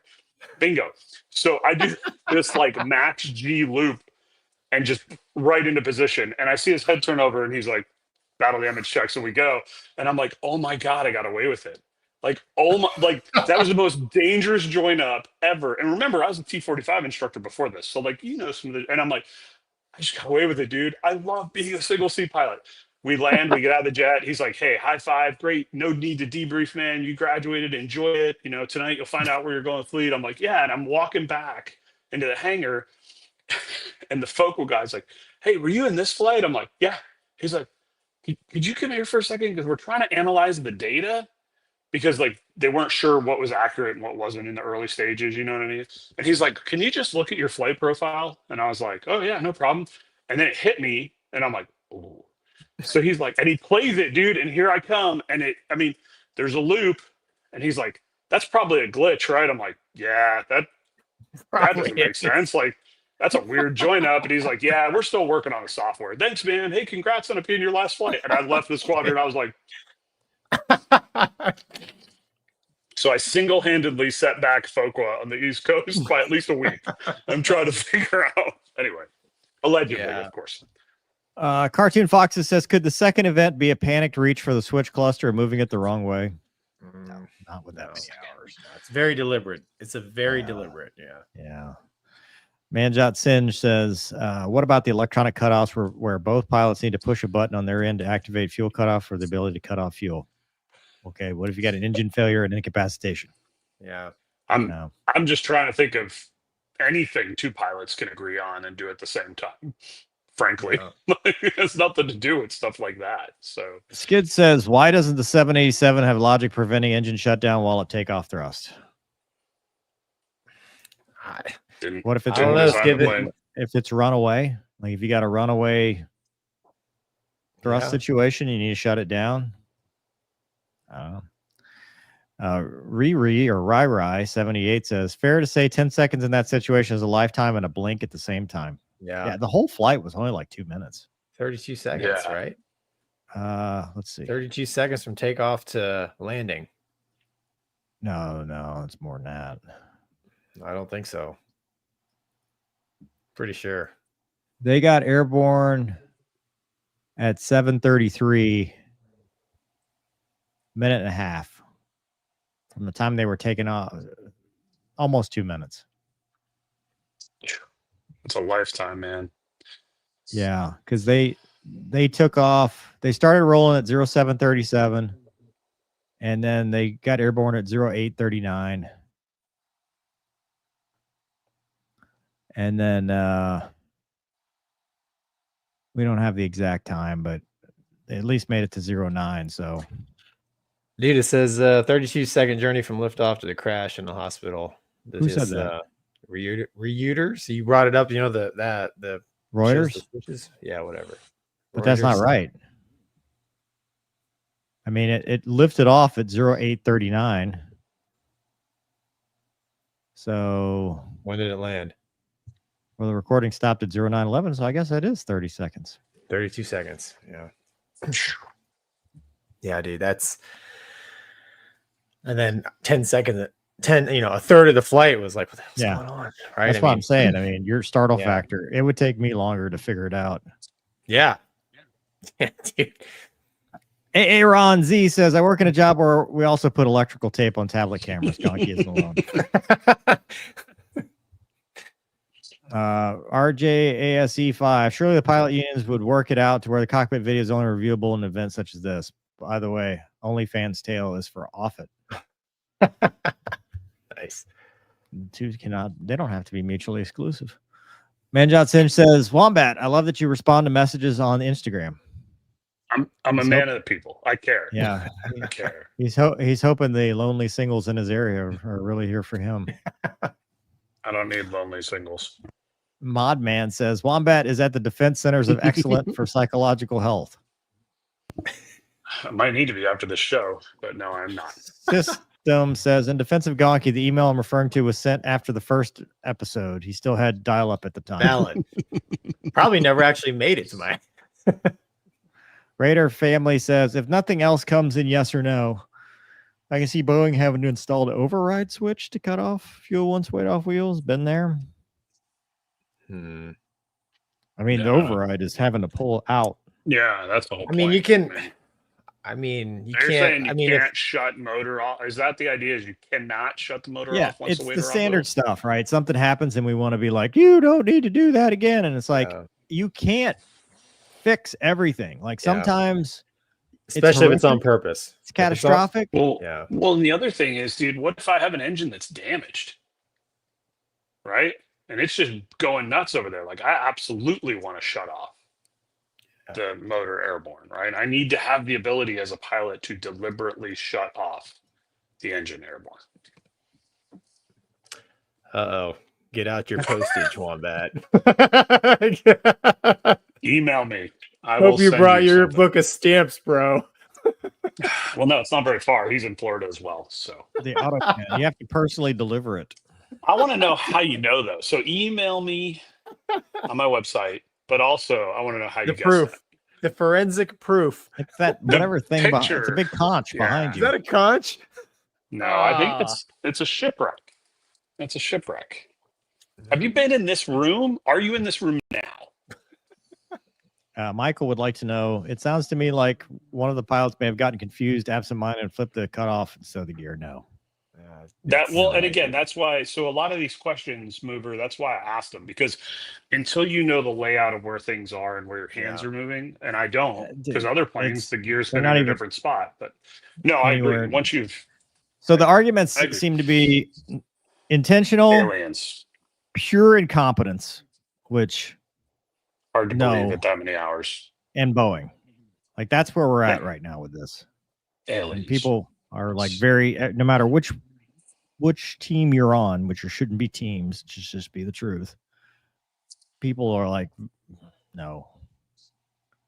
Charles Burns says, truth. Yeah, I like that one. Question: Will Gonky Mover be happy if he got an anime girl base on him? Them? I don't even know what that. Yeah, Gonky has no idea what that even means, which is awesome. Like what now? Yeah, I'm confused. Shocking. I couldn't get real based on us back in the day. So I mean, I don't what. Okay. Anyway, it's Greg06. Wombat, which of the coins should I get? Your signature series black coin or the signature series vintage coin? Yes, but I would always buy both because they're awesome. But the vintage will never be made again. The black I'll probably make more. Then you need to put limited edition. It does say limited edition. He didn't say that. Well, I'm sorry. Okay. So wait, now you're yelling at me based on somebody that super chatted about my website that I didn't build. Your fault. Yeah. You give me $10, I won't yell at you. I don't believe that one bit, actually. Heavens, the beef is back. Wombat in A350 versus Mover in 787, both empty. Who wins in a dogfight? Oh, brother. Dude, I say you guys hit one another at the merge. You guys collide at the merge, 100%. Matt says he's in Key West. Well, yeah, we know that now. I want to know how people know. He knew it before anybody said anything, though. So you could give him credit, too, if you wanted to. Oh, okay. Yeah, absolutely. Yeah. Email me. Everyone email Wombat and tell him you knew already. Everyone who knows Wombat is in Key West, email him. Oh, dude. With the subject line, Key West. He's got 2,000 emails, Wombat. Yeah. Suddenly he's got 100,000 book sales, but they're all from him giving them away. I just took care of all my inventory over issues, and now I don't have to make any more, and I can retire. It's perfect. Laura B watching Twitch says the pilots don't want to be recorded flirting with bubbles in the back. But I don't know what airline that's at, but that may have been in the early brochures of this career path. But Tom would like to know, why can't Mover read the word detective today? Twice he said director. I'm going to take him to bed. He's delirious. Well, I mean, $5 does not give you the right to be mean. I have feelings. It did give, half of that gave one dude the right to ask you what you've put places. So I think for double, you could be mean. We charge 20 for hurting feelings. At least. $69. In his defense, you did say directive twice. Because it's a flight safety directive. That's a real thing. So I read it that way as well. Yeah, I did. Of course. I did too. Crazy Pete says these things wouldn't happen if they still had an FE in the flight deck. Flight engineer. Yeah. And I'd have a hot cup of coffee too. Let's bring him back. Yeah. I don't know if it would. If it was nefarious. Right. Wombat, go-arounds are for quitters, forever as always. Big brother on my ass through my IFR training. John says, I hear all of Wombat's co-pilots must reach reason flight after takeoff. It's the only thing I allow is company material or my books. That's a joke. I don't, it's interesting. No, because a lot of people have this, and maybe I'm like the saint of civilian aviation. Like I've never, You're the saint of aviation. I've never done anything like that ever. 10.5 years at this airline. I've never read. I don't know if it's just the nature because it's shorter flights, or like I just don't. I just talk to the dude or dudette next to me, and I don't know. Drink your Breathka. That's what. Yeah. I know. I don't read. But it's fine. Yeah, I don't watch movies. I don't work on my own personal stuff ever. I don't Like either. I don't write my now guys have talked to me about that. They're like, "Oh, dude, all that time to write your book." I'm like, "Dude, I'm barely trying to keep up with radio calls and CBDLC and questions and Yeah. I don't know." But maybe there is this aviation world I just don't know about. I just haven't. Long haul. Yeah, I'm not doing that. I just stare out the window. I have done that before too with certain Just captains see- and first officers. Mover said, stare out the old 7-8 window. Just I dreaming in have. the dreamliner as the clouds. Did I, dude? Did I ever tell you the stare out the window story with the captain that was horrible to fly with? I had to have told you this. We're flying after a red eye, a day layover. We're flying New York down to Florida at night, and I can't stand this guy. This is years ago. I cannot stand this guy. So I am just literally watching the states go by. Like I'm sitting in the right seat, just like right. And out of the blue, he goes, "My dad. If my parents are watching, my dad will love this because he loves this story." He goes, "So, Todd, what do you do on a daily basis to honor your creator?" Out of the blue. That's the first thing. And I looked at him without missing a beat, and I go, "I call my folks a couple times a week if that's what you're asking." And he did not like that answer at all. At all. Perfect. He was so pissed, and I was like, Oh, thought it dude. was anyway. Sorry. We'll at least get 2 topics today. Ah, dude, we got plenty Still of time. all. Plenty of time. Yeah. So, So you got it? all right, there you go. That was good. The KC-46 has fared. So, any other super chats or anything? No, so what? July 8th, right? KC-46 off on the East Coast was refueling some Raptors, and apparently the boom fell off. So It happens. I It happens to don't the think best of that us. fell. I think that was ripped. well, yes, an investigation is underway, Mover. But Spontaneously Whether left it the was aircraft. intentional or the boom disassembled. rapid unscheduled and- disassembly of the boom. correct. Got it. and That's not they good. declared an emergency and they landed. It didn't say anything about if the Raptor sustained any damage, but I don't know, Mover. Airplanes that I could tank off of, I was normally doing the plugging. I've never been plugged. So you as an Air Force Mover, as guy, somebody who's been plugged, tell us about talk what could cause the boom to break off in your receptacle. It's back to that guy's $1.99. I'm waiting. I mean, I don't understand this. Well, so DFU A. Down forward, up aft. Don't fuck up, asshole. You're gonna have to cut that part out for the clip. Just so you know. Down forward. But that keeps you in the old window there, and you're supposed to do that. I don't know how it is on the KC-46. It's probably like AFUD or something. It's probably backwards because why not? Or they probably got rid of the director lights altogether. But it keeps you within the limits of the boom. And the boom operator, very important girl or guy, also, they can steer the boom and all that. Oh, But if we're you well get- aware that boom if you operators get can to steer the the boom. ex- Trust me. If you get to the extreme limits and it looks like it may become a factor to the safety of the refueling operation, they will call breakaway. And you're supposed to, disconnect, get away, and they're going to firewall it and get away from you. I wonder, because now you've lost the boom operator staring at you through their little window, if there's some delay with or the tech, because now it's all through a camera and they're sitting up front and stuff like that. Wait, really? Yeah, They that's don't a I sit in not the camera back notice. anymore. Yeah, they don't sit in the Well, back. who takes all the good photos? Nobody. It's on their webcam. Mover, you as when you were tanking the F-16, could you call for a breakaway? I could just go. I mean, I'm sure you could. No way. Wouldn't you just back out?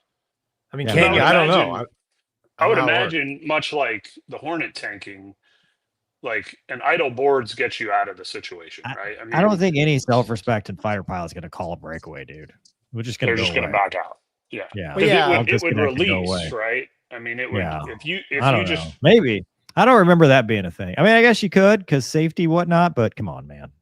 I'm here to get gas and go home. Well, I mean, where I'm going is like if I'm a Raptor guy sitting there getting gas and if some weird thing happens with the camera and the well, you don't know, especially like if the Raptor's like the Viper, you don't know, because when it's plugging on your spine, right, you don't see, because if you look at a boom as it extends, right, you've got the yellow and the green and the red, and that's telling the boom operator, where you are in relation to the boom limits. Well, you don't see any of that. All you're doing is flying close trail and trying to stay in position while they plug in the back, so to speak.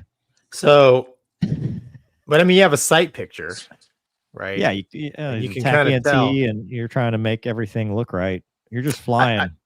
I guess where I'm going with that is, could the Raptor dude have yeah, like who holds the I mean, I guess you both hold the hammer on safety, right? I mean, there's no kind of like landing on the boat, you can't take your own go around. So I was curious if there's any weird rules like that. No, I mean, you could always disconnect and get out of there if you needed to. I mean, there's no like, hey, you must stay stay with it until the bitter end, like which one was it where the tanker blew up? Executive Decision? Air Force One. Air You're Force gonna want to let Air that Force go One. at that point. Well, we've talked about the KC-46 a little bit in the past and probably poo-pooed on it a little bit. So I watched the so I had no idea, like, hey, I wonder what their station's like. And they sit, man, up front, and it's, I don't know, to me, there's a lot of button pushing going on, and just, they have cameras. Now, allegedly, they have like 180 degrees of view, which is kind of nice, but I'm still a little surprised, man, that they don't what receiver can't call for, but no respected fighter pilots can do that. I'm still surprised, man. Get out of the way. I'm still surprised they don't have somebody in the back like they did in the KC-135. I mean, I get there are some benefits. I watched a video educating myself a little bit on the benefits of having, the what do they call them, the refueler person, the boom operator, refueler person, the boom operator, the attendant. They had the gas station attendant. Yes, the fueling attendant up front. But I'm really surprised, dude, that 50, 60, however many years we've been doing aerial refueling, that they, I mean, I don't know, dude. It just seems to me, it seems so basic. Have somebody in the back watching, man. And I'm not saying that's what caused this problem, but like you were talking earlier, maybe there's a delay in the video feed or a glitch, or it suddenly goes 240p, aliens, whatever. Hacked. Could have been hacked. That's my theory, is they got hacked. Can we look at the timeline of when this happened and when the previous incident we were talking about happened? No, maybe it was a global hacking. July 8th. So my question, Mover, just because I'm curious, like we've seen now, I'm actually fairly surprised I never had this happen to me, because God knows I've tested the limits of the Iron Maiden. But like, is that it? Yeah. Is that their That's workspace? He looks like a drone operator. Yeah. He looks like he's flying an MQ-9. And correct me if I'm wrong, but I think like those, obviously he's inside the plane, so why the hell is he wearing shades? I think those are like, because he's in the Air Force, bro. Glasses. Yeah, I think it's like he's in the Air Force. I think they're like VR kind of glasses. Well, why would he have VR glasses and look at the screen? Dude, because it's the Air Force. It's obvious. It's super augmented reality. Back up to the backup, dude. If you're, if you're Star Trek, I don't want to be a boom operator, dude. Look at all the things you can do. That's a lot of switches. Yeah, you could ruin a Raptor. That's pretty awesome. You could break the boom off in the spine of a Raptor. I have a legitimate question, Mover, and I don't know if you know the answer, but Gonky and I, and Mover, you've seen photos of this, but we've seen guys come back with the basket, right? I mean, that's a thing in the Navy. Yeah, it's not a thing in the Air Force. What happens in this case? Like, is that thing still stuck in the Raptor, or does it come out? Like, do you have any idea? No, it fell off into the ocean. Yeah. Dude, it's not. This is so rare. It's a big deal. No, I can imagine. It is a big deal. I mean, that's a structural big deal. Dude, it's a part of the airplane that failed. Yeah, it's not just a basket. It's a big deal, and that's why we have the breakaway procedures. There's two of them. See, look at they both have the custom Oakleys, man. Or the Star Trek. Yeah, Oh, they're my 3D. goodness. They're 3D. It's Yeah, 3D. if you look at the goggles. image, you can see it's double image for 3D. Mm, Maybe they Yeah, weren't I wearing their just- glasses. I don't know. There's a lot of electronic nerd Wombat stuff kind there of looks that like could go this wrong. right now on the screen. I'm sorry. I'm in the Conch Republic. I'm having a good time. All right. I don't even have to be here. You realize that, right? I get nothing Why are financially we... for being on this show. Nothing. It's not about the money. It's about the banter. And I'm the an good airline times. captain, dude. It's all about the money. That's the only thing. No, look, that picture is evidence of the friends you make along the way. Those two dudes look like they didn't have a beef. Well, it's because they've met before. Anyway. All right, back to the kids at home. Radar, just thank you, Radar, for Thank you. $5. Wayne says, thanks for being America's awesome aviators. Thanks, Wayne. Mm. Speaking of cameras, where's the Luna cam? Says Thomas. I don't know where she is. She gave up on this show a long time ago. Radar says, Wombat, are you flaccid? Radar. Oh, wait, do you know flaccid? Radar. The name sounds familiar, but I don't. It's definitely a Navy call sign. It is 100%. 100%. That guy's not in the Air Yeah, Force. No, he's. Yeah, if Top Gun were realistic, Oh, yeah. it would never be, it would be like rated R just for the call signs. Yeah. No, I'm trying to. I may. Yes, it would. Yeah, it would. Ratfish says, I was Oh, dispatched Ratfish, to a thanks. shooting and had to run code when I was looking at my girlfriend's nudes on my cell phone. I guess flying autopilot and playing Angry Birds is kind of the same. Y'all are responsible for more lives, I suppose. What's the girlfriend look like, though? Yeah, I was gonna say, Instead of $50, you could have just sent the nudes. yeah. Oh, boy. Radcliffe picture it never happened, bro. That's an easy one. Sorry. Yeah. I Wow, need thank you, though. photographic evidence of this. Send me the body cam. Six Sting says it's a shipwreck. Wombat. Yeah. Yes, it is. It's a reef now. Zoe, that's a cool puppy dog. This super chat is for good feelings. Great discussion as always. Appreciate your collective perspectives, knowledge, and training. Thanks, so. Thank you. It's Navman awkward when says- somebody says something really nice to you guys. It just gets Oh, this weird no. vibe of No, like it's you're not, always dude. on. Here you Like go. you're We always don't on the have guard. It only costs $20 to hurt feelings. Wow. Okay, here goes. Wombat is not a shellback, I guess. Mover is You're a right. sim The pilot. golden Gonky shellback. can't save the G's on the life of an airframe. U.S. Navy senior chief retired. He's All senior. valid. All valid, senior. It's true. It's a golden. John says, thanks, Mover. Now I can't get the picture out of my head of you staring out the window while Sarah McLachlan's Angel song plays in the background. You can either picture that or picture me staring at the DME as it clicks down. Isn't that a fun game? That's all I do. It's like- dollars It's for like DME, dude. watching your. It's like watching your life end slowly. You're just like It's the we're individual 0.1 sands in the closer. hourglass. Yes. Yeah, it's awesome. Admiral no. General Aladdin, not Iranian spy, says, Mover, Viper, sexy airplane. You want to fly? I got good leverage to get a F-16 Block 70. Don't worry how I get it. We take out GPS so they can't find it. Sir, Your Excellency, I cannot fly without GPS. So I'm going to need you to remedy that or get me a subscription to ForeFlight. Thank you. But otherwise, I'm in.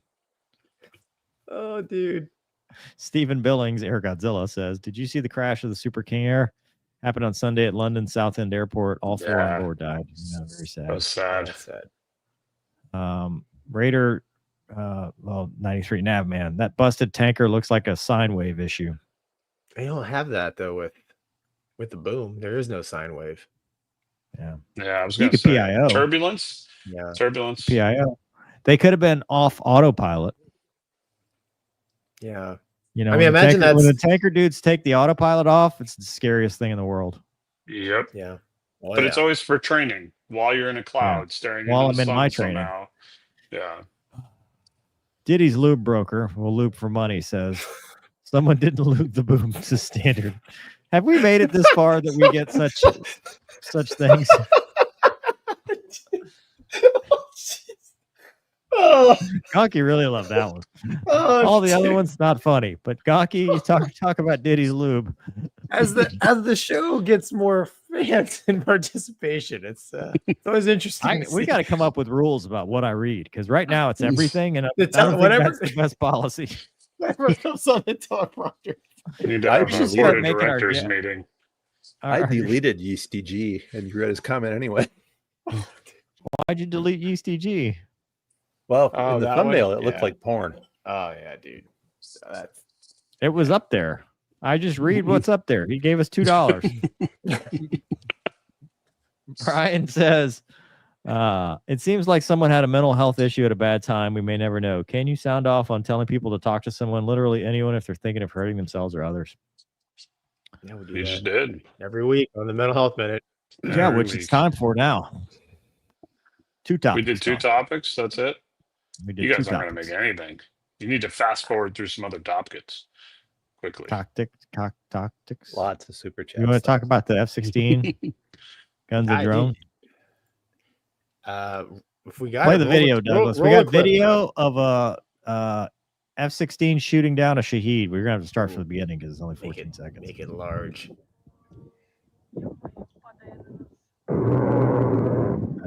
Love the sound of the mighty Viper gun. Not quite the A10, but get it. The That's reason I awesome. brought this up, see, you can see it explode. The reason I brought this up is because we talked about the unfortunate loss of an F-16 pilot recently, and it was like the 6th kill he had. Yep. And I stop it right there, Doug. Go back right there, like at the outcome. Just stop. There you go. The outcome of that is potentially deadly to an F-16. If you fly through that, you get too close. It's an explosive. You're killing an explosive drone with the gun. And if you get too close, that's the risk. And I think that is something that they will probably take a look at with that mishap and it being damaged after shooting down 6 drones. I don't know, Gonky, what do you think? Yeah, fighting yourself is, man, that's always a risk, especially air to air. I mean, you can fought or frag yourself, I should say. Frag It's yourself, man. it's also an issue with, if you're doing air to ground stuff as well. Obviously with the gun, you got to get closer. And I mentioned it when we talked about, that tragic loss of that Ukrainian pilot. With the gun, you have a tendency to press the target because the closer you get, the better the chance is that you're going to hit the target. I've shot the Banner in the Hornet, and it is actually pretty difficult to get hits. And one of the ways that you improve your hits is you get as close as you safely can to shoot. So yeah, mover. I mean, hey, they're knocking down drones with the gun. He's probably out of missiles. I don't know. Maybe this is this guy's 6th kill of the day or whatever. But I mean, they're using the gun to take down drones. So I mean, you're right, dude. There's definitely an opportunity to frag yourself. In the F-16, one engine with the big Hoover underneath the chin there. It could definitely happen. What do you think, Wombat? Well, I guess where I'm confused is there was a historically accurate documentary where at the end, a national hero, call sign Hangman, shot down a 6th-gen fighter and then flew right through the fireball. That was a Super Hornet, though. Super Hornet, dude. That thing can Not the eat same metal thing. and yeah. Super So there Hornet is versus the something Viper. super about a Super Hornet. We finally Yeah. figured out the one thing. Interesting. no, I got it's nothing, very man. I different. mean, that's Yeah. I would not. Yeah, it sucks. Well, this part doesn't suck. I mean, he didn't die. Well, no, here. that's Oh, cool. yeah. But I'm saying like that sucks that it happened. But yeah, I could totally Yeah. see it. I mean, the Viper with its. I mean, didn't you guys literally call it a big mouth? Or a bit like what was the big engine Big mouth. in the Viper? Big mouth, yeah. Like it literally is a FOD machine. Like I mean, it's like with the way that Yeah, intake but is, if it and it's was only enough to single cause engine. a crash with no ejection, it probably was not FOD in the engine. It was probably, Rip the thing catastrophic. apart. Yeah. Yeah, some other, that caused its own Sure. explosion or something to kill the Yeah. pilot, or even through the canopy. The Yeah. F-16 had an issue. There was a guy that got killed low level, hit a bird in the canopy, and at the right speed, it would bow wave, and it created the bow wave and knocked him out at low level in the ground. Dude. Wow. Because there's no canopy Jeez. bow, like there's no structure Yeah. to that canopy, and they ended up I- reinforcing it later. I think But I at the saw a time- slow motion video of that, and then it is Yeah. designed to burst out the back, right? That's Yeah. that all that energy is supposed to transfer to the back and blow out the back, But right? it knocked him out. Wow. Jeez. Wow. All right. So Andrew says, do you prefer bacon soft or crispy? Crispy. Come on. Yeah, obviously. No, dude. Off meaty. bacon. Gross. Crispy. Crispy bacon? Yeah. Oh yeah, dude. It's gotta be crunchy, man. Yeah. Really? Yeah. Yeah. Of That course. sounds like a cheap hotel. Well, What? No that's how it's brought ballroom? up, man. I don't understand. Tom, it's like the breakfast at your cheap hotel. Tom Pasco says, I'm Ron Burgundy. I don't get it. Asada Car says there are 1,742 people watching this show, but only 148 likes. Why? It is free, just like it, guys. Oh wow. Thanks, man. Thanks Thank for you. Updated. It was up to 409 last I checked. So thanks. Okay, cool. Why are we so Awesome. popular? We're terrible at this, Gonky. Dude. I'm still trying to figure that out. Oh, that's right. Him. You read this one, dude. None of these words make sense to me, and I don't really want to say that. Wombat, Raider read Shield. it. No, out loud, not using your mouth. No, I have no. The dude that was supposed to be. No, just Gonky, do it. Raider Shield family, $5. The dude that was supposed to lube the thing failed. Brought the basket home. I own an Iron Maiden. I'm just saying, maybe. I'm just saying maybe it was me theoretically. theoretically. Brought the Well, basket lube home. the donkey. Well, I mean, Do you lube your You're- probe? yeah. Really? There's grease. well, we don't. We don't.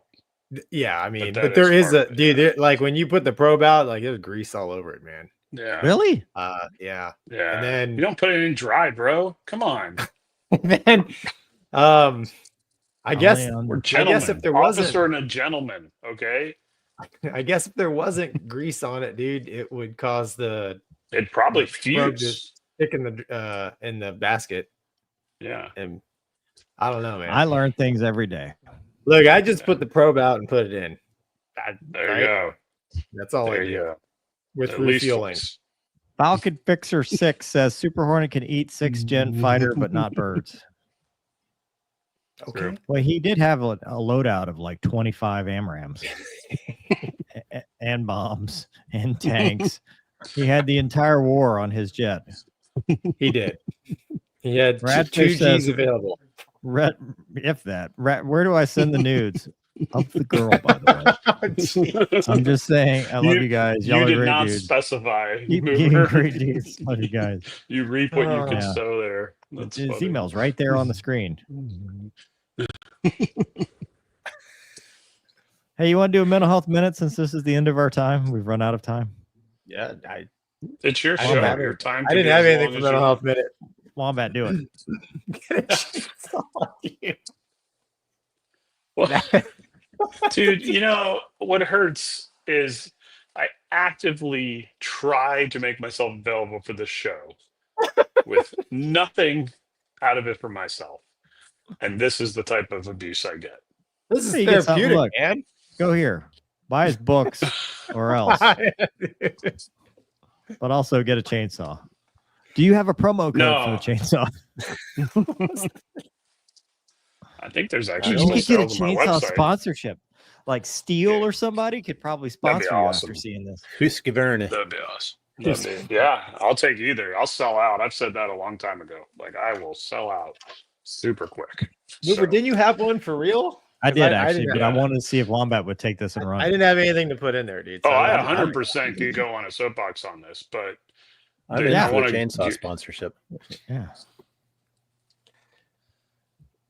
so okay, if we're really doing this, which is ridiculous, and but whatever. It's my last show ever, so it's better than nothing. Get a chainsaw. All right, mental health minute on get a chainsaw. So we all deal with a lot of stuff, different things, right? I try to walk through an airport and not judge people, but which is not easy. But look at people as, hey, everybody's got something going on, right? No matter what. Doesn't matter if it's your best friend, your spouse, your parents. Everybody's going through something in this world, right? And it's very easy. We've talked about it a million times on this show, where people go down into a black hole and they spiral and they do all this stuff. And it's I think a lot of it has to do with, yeah, they might not be around the right people. They might not have the right outlet.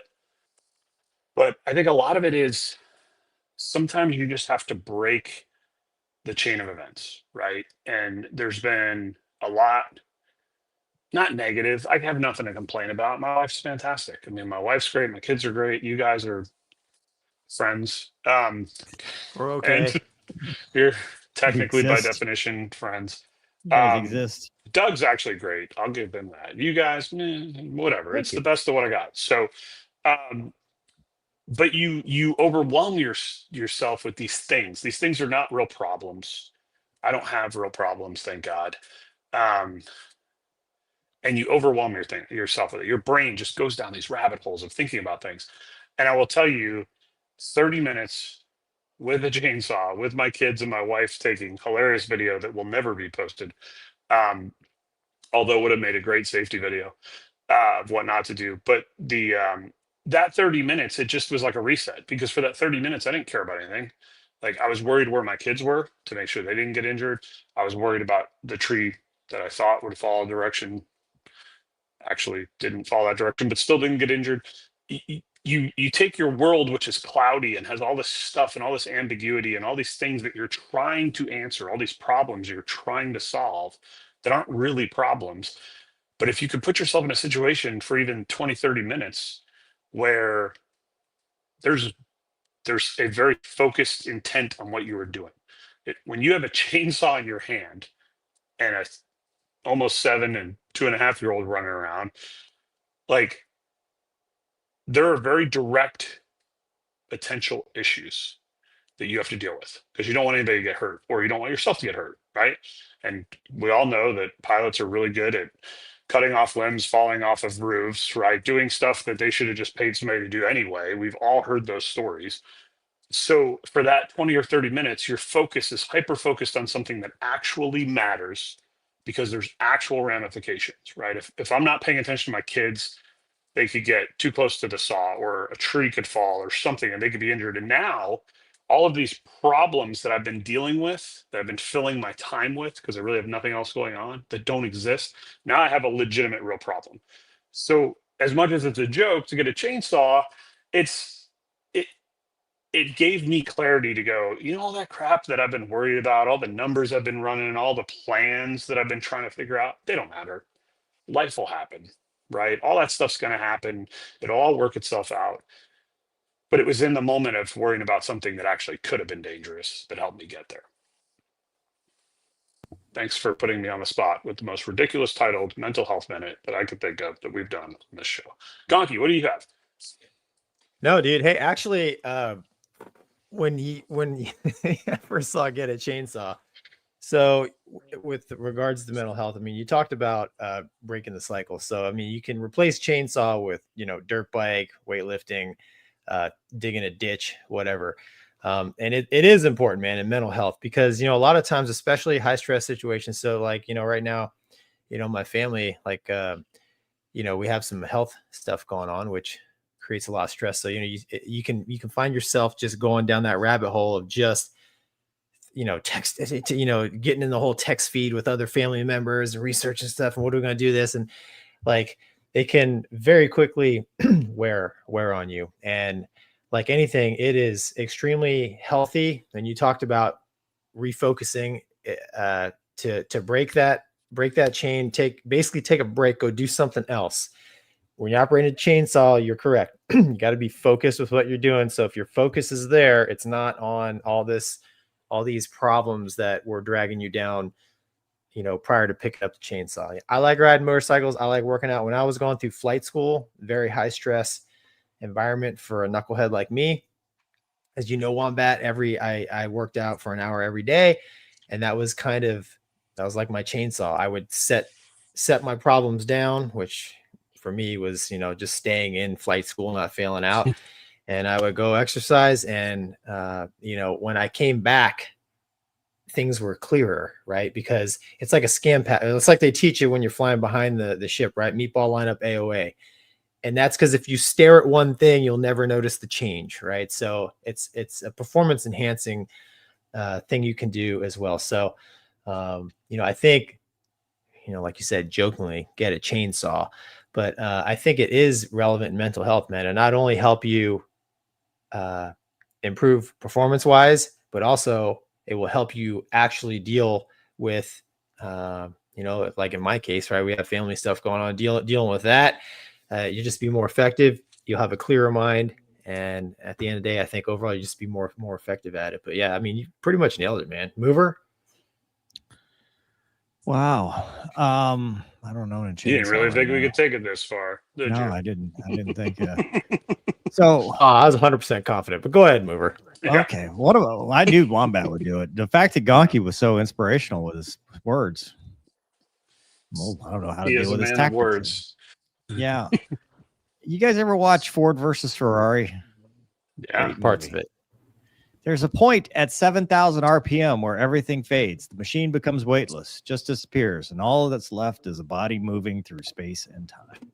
Made me think of that when you were saying that, because, the zen or the flow state that you get when you do something like that can redirect your focus.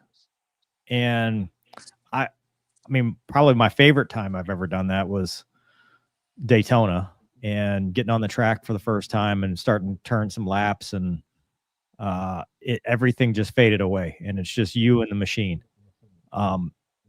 I think as fighter pilots, we see that a lot when we're in the zone, when we're flying, and I think that's why it's so addictive to us, because it puts us in this flow state or this natural kind of zen. But we struggle when we get out of that situation. Like I struggled. I've talked about some of the struggles that I've had, and where that has bitten me in my, like the T-38 stuff, was where I took concerns and worries that had nothing to do with what I was doing at that exact moment and focused on those things, and kind of what if into the rabbit hole of, well, if this happens and then this is going to get worse, and you spiral.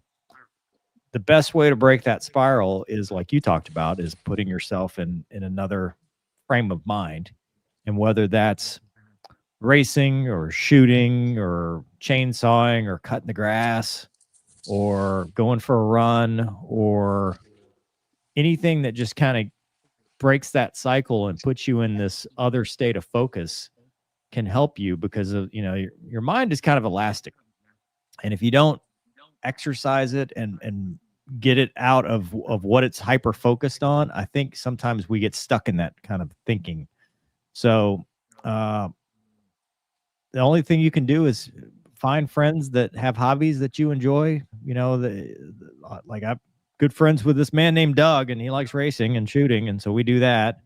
And having friends that encourage you to go do stuff like that I think is important. But having somebody to talk to. If you don't have somebody to talk to, getting counseling, finding something that you enjoy. I mean, it doesn't have to be expensive hobbies like, racing, flying. It could be, woodworking. It could be anything that just gives you an alternative focus. And then sometimes the community that comes with it is the best benefit you can get. So, like I talked about Battle Scarred Motorsports. I know, Wombat, you talked about Wake for Warriors. You get community with helping each other get through stuff in that. So that's always a great option. But, if you need help, get help. Don't just suffer in silence. Doug, what do you got? Get an electric chainsaw. That's what mine is. Trying to start one of those nasty old two strokes can totally ruin your flow state. I was blown away by how good it works. I'd never used it. I've owned this chainsaw for like 5 years. Anyway, sorry.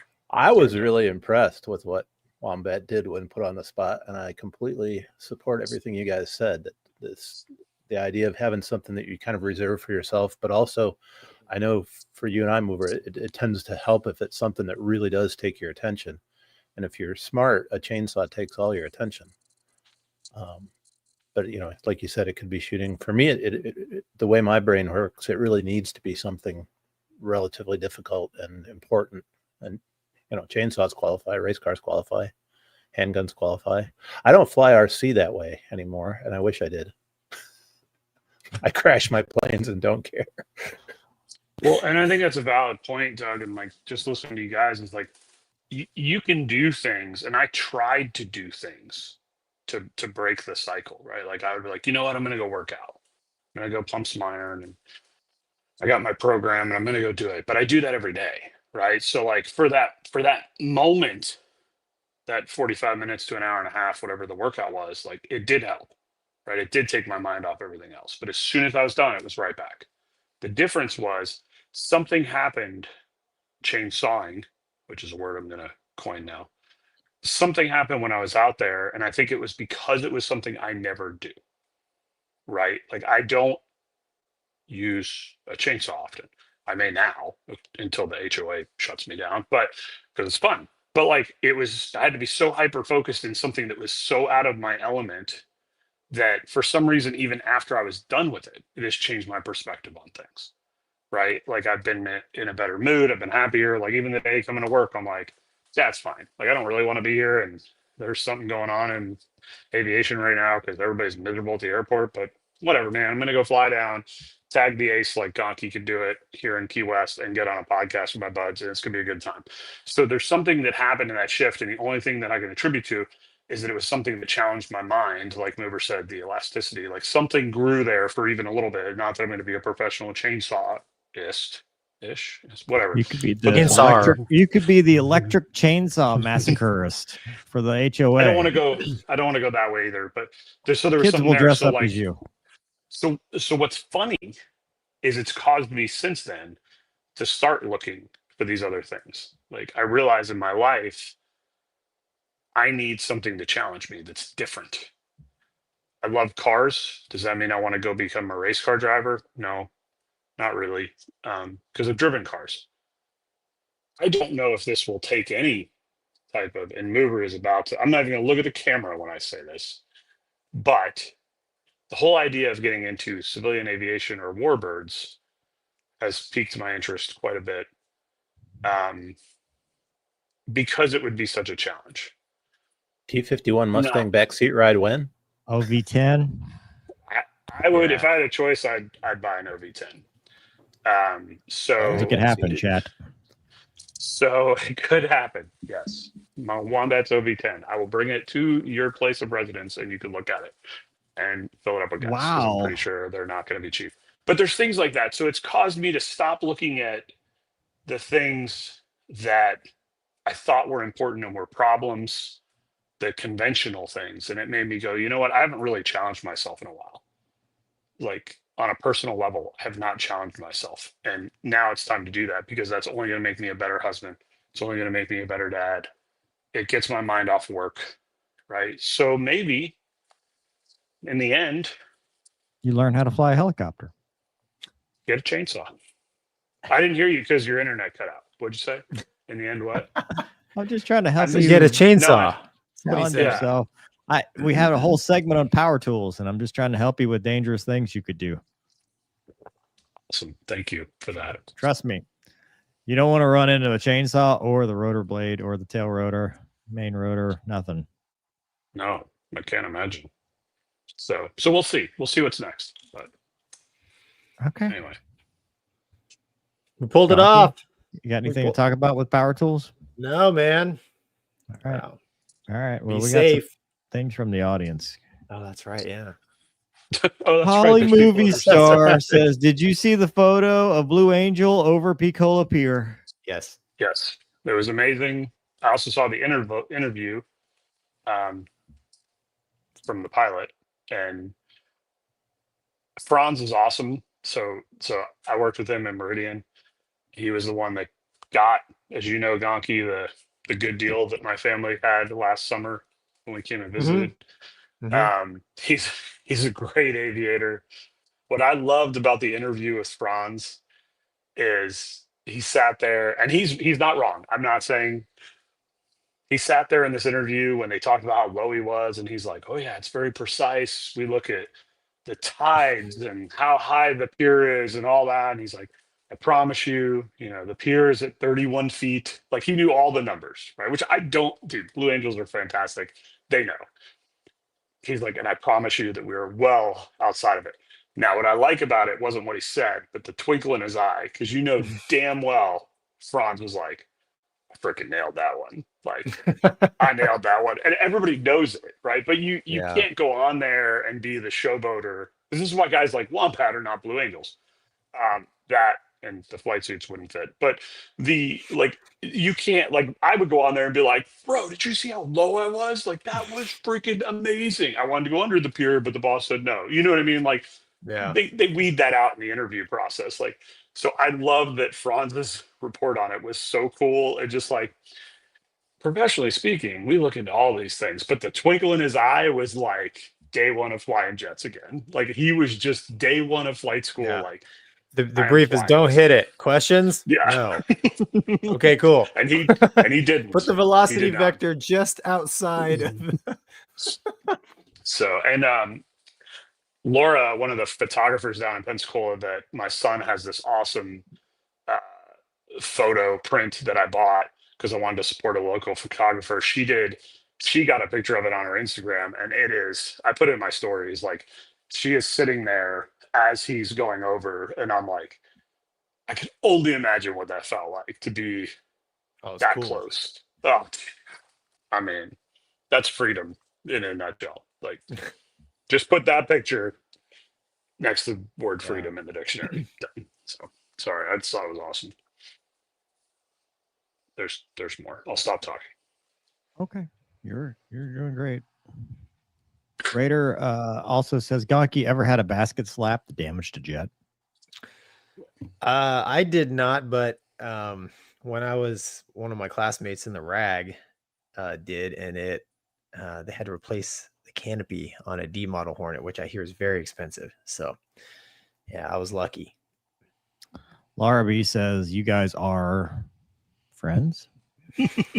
No, it wasn't a question. It was a statement. Yeah, it was a period. She wrote it properly. Yes. Larry says, just want to thank you guys for having Mover and Gonky in 720p, but made Wombat stay at 240p. Sorry that it's not. He's in and out.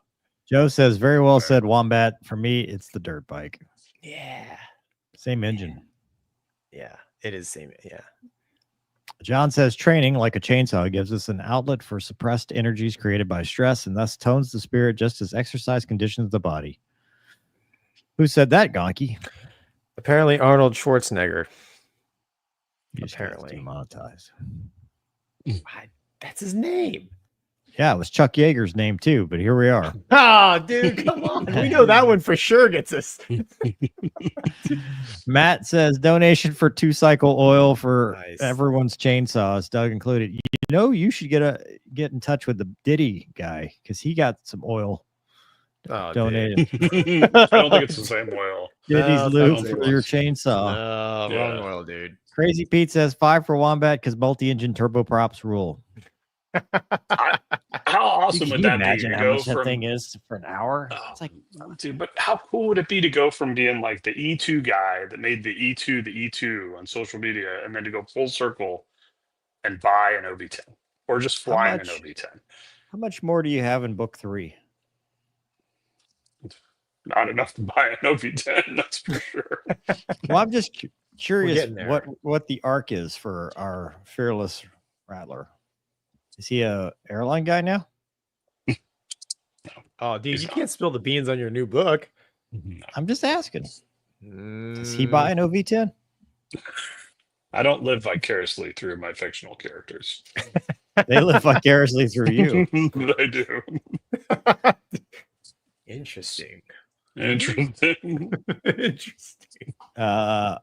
Oren Core says, thanks for a great show. Thanks Oh, for watching. Thanks. We Yeah. appreciate you. And it's Greg says, did someone say oil? It's Eagle. Navy guy for sure. No, he's talking about we can liberate them. Oh, looky here. Look at that, dude. Send me the link, John. Send me the Yeah. link. Does that one have engines and wings on it, or I'm not going to read this, but I want you to see it because it's funny.